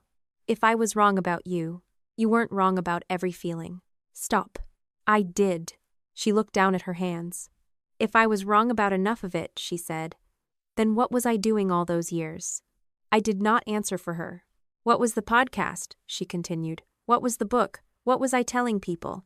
Her voice cracked. And what did I do to you because I needed it to be true? There it was. The question underneath every argument. Not whether I was the golden child. Not whether Ashley had been overlooked. The question she had spent months refusing to ask, because the answer threatened more than a contract. If I was not the villain she needed, then she had to look at what she had done without one. I could have been cruel then. I could have said finally. I could have listed every consequence. Instead, I said, "You figure that out." Ashley looked at me. Seriously? Yes. You don't have anything else to say? That's yours. Her face crumpled slightly. You wanted me to admit I was wrong. I wanted you to stop lying about what I did. That's not the same thing? No. That surprised both of us. For months, I had imagined closure as Ashley finally understanding everything. Understanding me. Understanding our parents. Understanding the wedding. Understanding herself. Sitting there, I realized that was just another form of control. Ashley did not owe me enlightenment. She owed me the boundary. What she did with the rest of her life belonged to her. She asked quietly, "Do you think your version is the truth?" I considered the question. No. Ashley frowned. I think it's my version. That sounds convenient. I think dates are dates. Messages are messages. A call that never happened didn't happen. Things I never said are things I never said. I held her gaze, but I don't think my memory of childhood is automatically more sacred than yours. Ashley's eyes filled again. You really believe that? Yes. Then why couldn't you just let me tell mine? Because you kept putting words and actions into mine. She looked away. We sat there for another minute. Then Ashley said, "What happens now?" The question sounded strangely young. I go home. You know what I mean. Yes. I had thought about the answer before I came. I'm not going on your podcast. I didn't ask. I'm not participating in a reconciliation episode 6 months from now. Her mouth tightened. I'm not giving interviews about you. I'm not posting your messages. I'm not spending my life correcting every opinion you have about me. So you're cutting me off? No. That surprised her. I continued. If you call me to talk as my sister, maybe I answer. Maybe? Yes. That's supposed to make me feel better. No. I almost smiled. I'm done designing boundaries around whether they make you feel better. Ashley looked down. If you call me to argue about your version of me, I'm not participating. If you use something I didn't do as a factual claim with real consequences, I'll correct it. Quietly if I can. Formally if I have to. And if I say you were cold? You're allowed. Controlling? Allowed. Cruel? That depends on whether you're describing how I felt to you or inventing an incident. Ashley shook her head. You really have rules for everything. Pretty much. A small laugh escaped her before she could stop it. It was the first moment that sounded like the sister I remembered, instead of the person I had been fighting. It did not fix anything. I did not want it to. I stood. Ashley stayed seated. Jess. I stopped. She looked at me. I was upset that night. The wedding? Yes. I believe you. I really was crying. I never said you weren't. Her eyes dropped. I knew Dad would miss the dance if he came. I know. I wanted him to. I know. The words became harder for her. I wanted to know he would pick me even when it hurt you. That was the closest thing to a full confession I ever received from Ashley. Then she added, I didn't think everything after would get this bad. I could have argued that she kept making choices long after the wedding. Instead, I said, that part is what you have to live with. She nodded once. I left. Ashley and I did not hug. She did not chase me into the parking lot. I did not sit in my car crying while dramatic rain hit the windshield. It was a mild April afternoon in Ohio. I drove home in ordinary traffic, stopped for gas, and picked up the takeout Nathan had texted me about. When I walked through the door, he asked, how was it? Complicated. Did she apologize? Some. Did you? Some. Nathan took the food bag from me. Sounds healthy. Disturbing. I laughed. That was enough. The months after that were quieter. Not peaceful in the storybook sense. Just quieter. Ashley kept the other daughter. The show became smaller. Some listeners stayed with her. Some left. Some apparently believed the controversy proved everything she had ever said about our family. Others never stopped asking about the missing call or the edited recording. I stopped checking. As of this August, Ashley does not have another memoir deal that I know about. The limited series never came back. She has not made my wedding the centerpiece of another episode. I do not know whether that is because she changed, because lawyers and producers made it inconvenient, or because she knows I will correct factual claims. I no longer need to know. Dad and I have dinner every few weeks. Sometimes Nathan comes. Sometimes it is just Dad and me.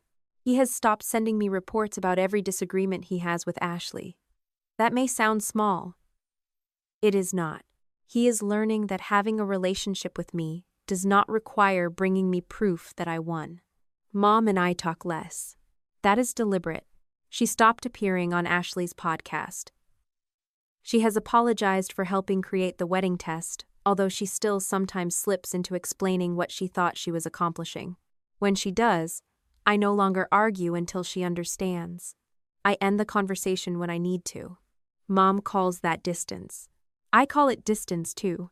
We simply disagree about whether distance is always bad.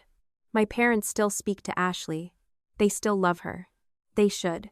What changed is that when Ashley has a crisis, they no longer automatically treat movement as love. They ask what happened. They ask what she needs. Sometimes the answer is company. Sometimes the answer is something they cannot give her. And sometimes they let her be angry. Our first wedding anniversary is coming in October. A few weeks ago, Nathan asked whether I wanted to print some wedding photographs for the hallway. I opened the folder we had barely touched since the photographer delivered the final gallery. There were hundreds. Nathan laughing while one of his friends fixed his tie. My veil caught in the wind outside the venue. Erin holding champagne. Uncle James dancing badly. Nathan and me surrounded by our wedding party after I told the DJ to skip the father-daughter dance. I stopped on that one. For months, when I remembered my reception, I saw the empty space where Dad should have been. Looking at the photograph now, I saw everyone who had stayed. Then I found Aaron's screenshot. It was still mixed into the folder because I had saved it with the other wedding media that night. Ashley stood between Mom and Dad at the bar. All three were smiling. Sometimes, you finally learn who shows up. For a long time, I had treated that photograph like the moment everything began. Then I had treated it like evidence. Eventually, Mara's independent note and everything that followed gave it its proper place in the timeline. But the picture never proved Ashley had not been hurting. It never proved what my parents were thinking. It never proved who was good or bad. It proved 3 people were at a bar while my wedding reception was still happening. That was enough. I did not delete it. Deleting evidence had never been the lesson I wanted from Ashley. I created a folder called Archive and moved the screenshot into it. Then I went back to the wedding photographs. Nathan leaned over my shoulder. That one. He pointed to a photograph taken after the dance floor filled. My head was tilted back because I was laughing at something I no longer remembered. Nathan was looking at me instead of the camera. "You're not even looking at the photographer," I said. "Neither are you." "That's probably why it's good." I marked it for printing.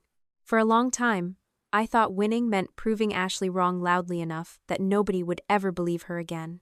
That never happened. Some people still believe her. Some probably always will.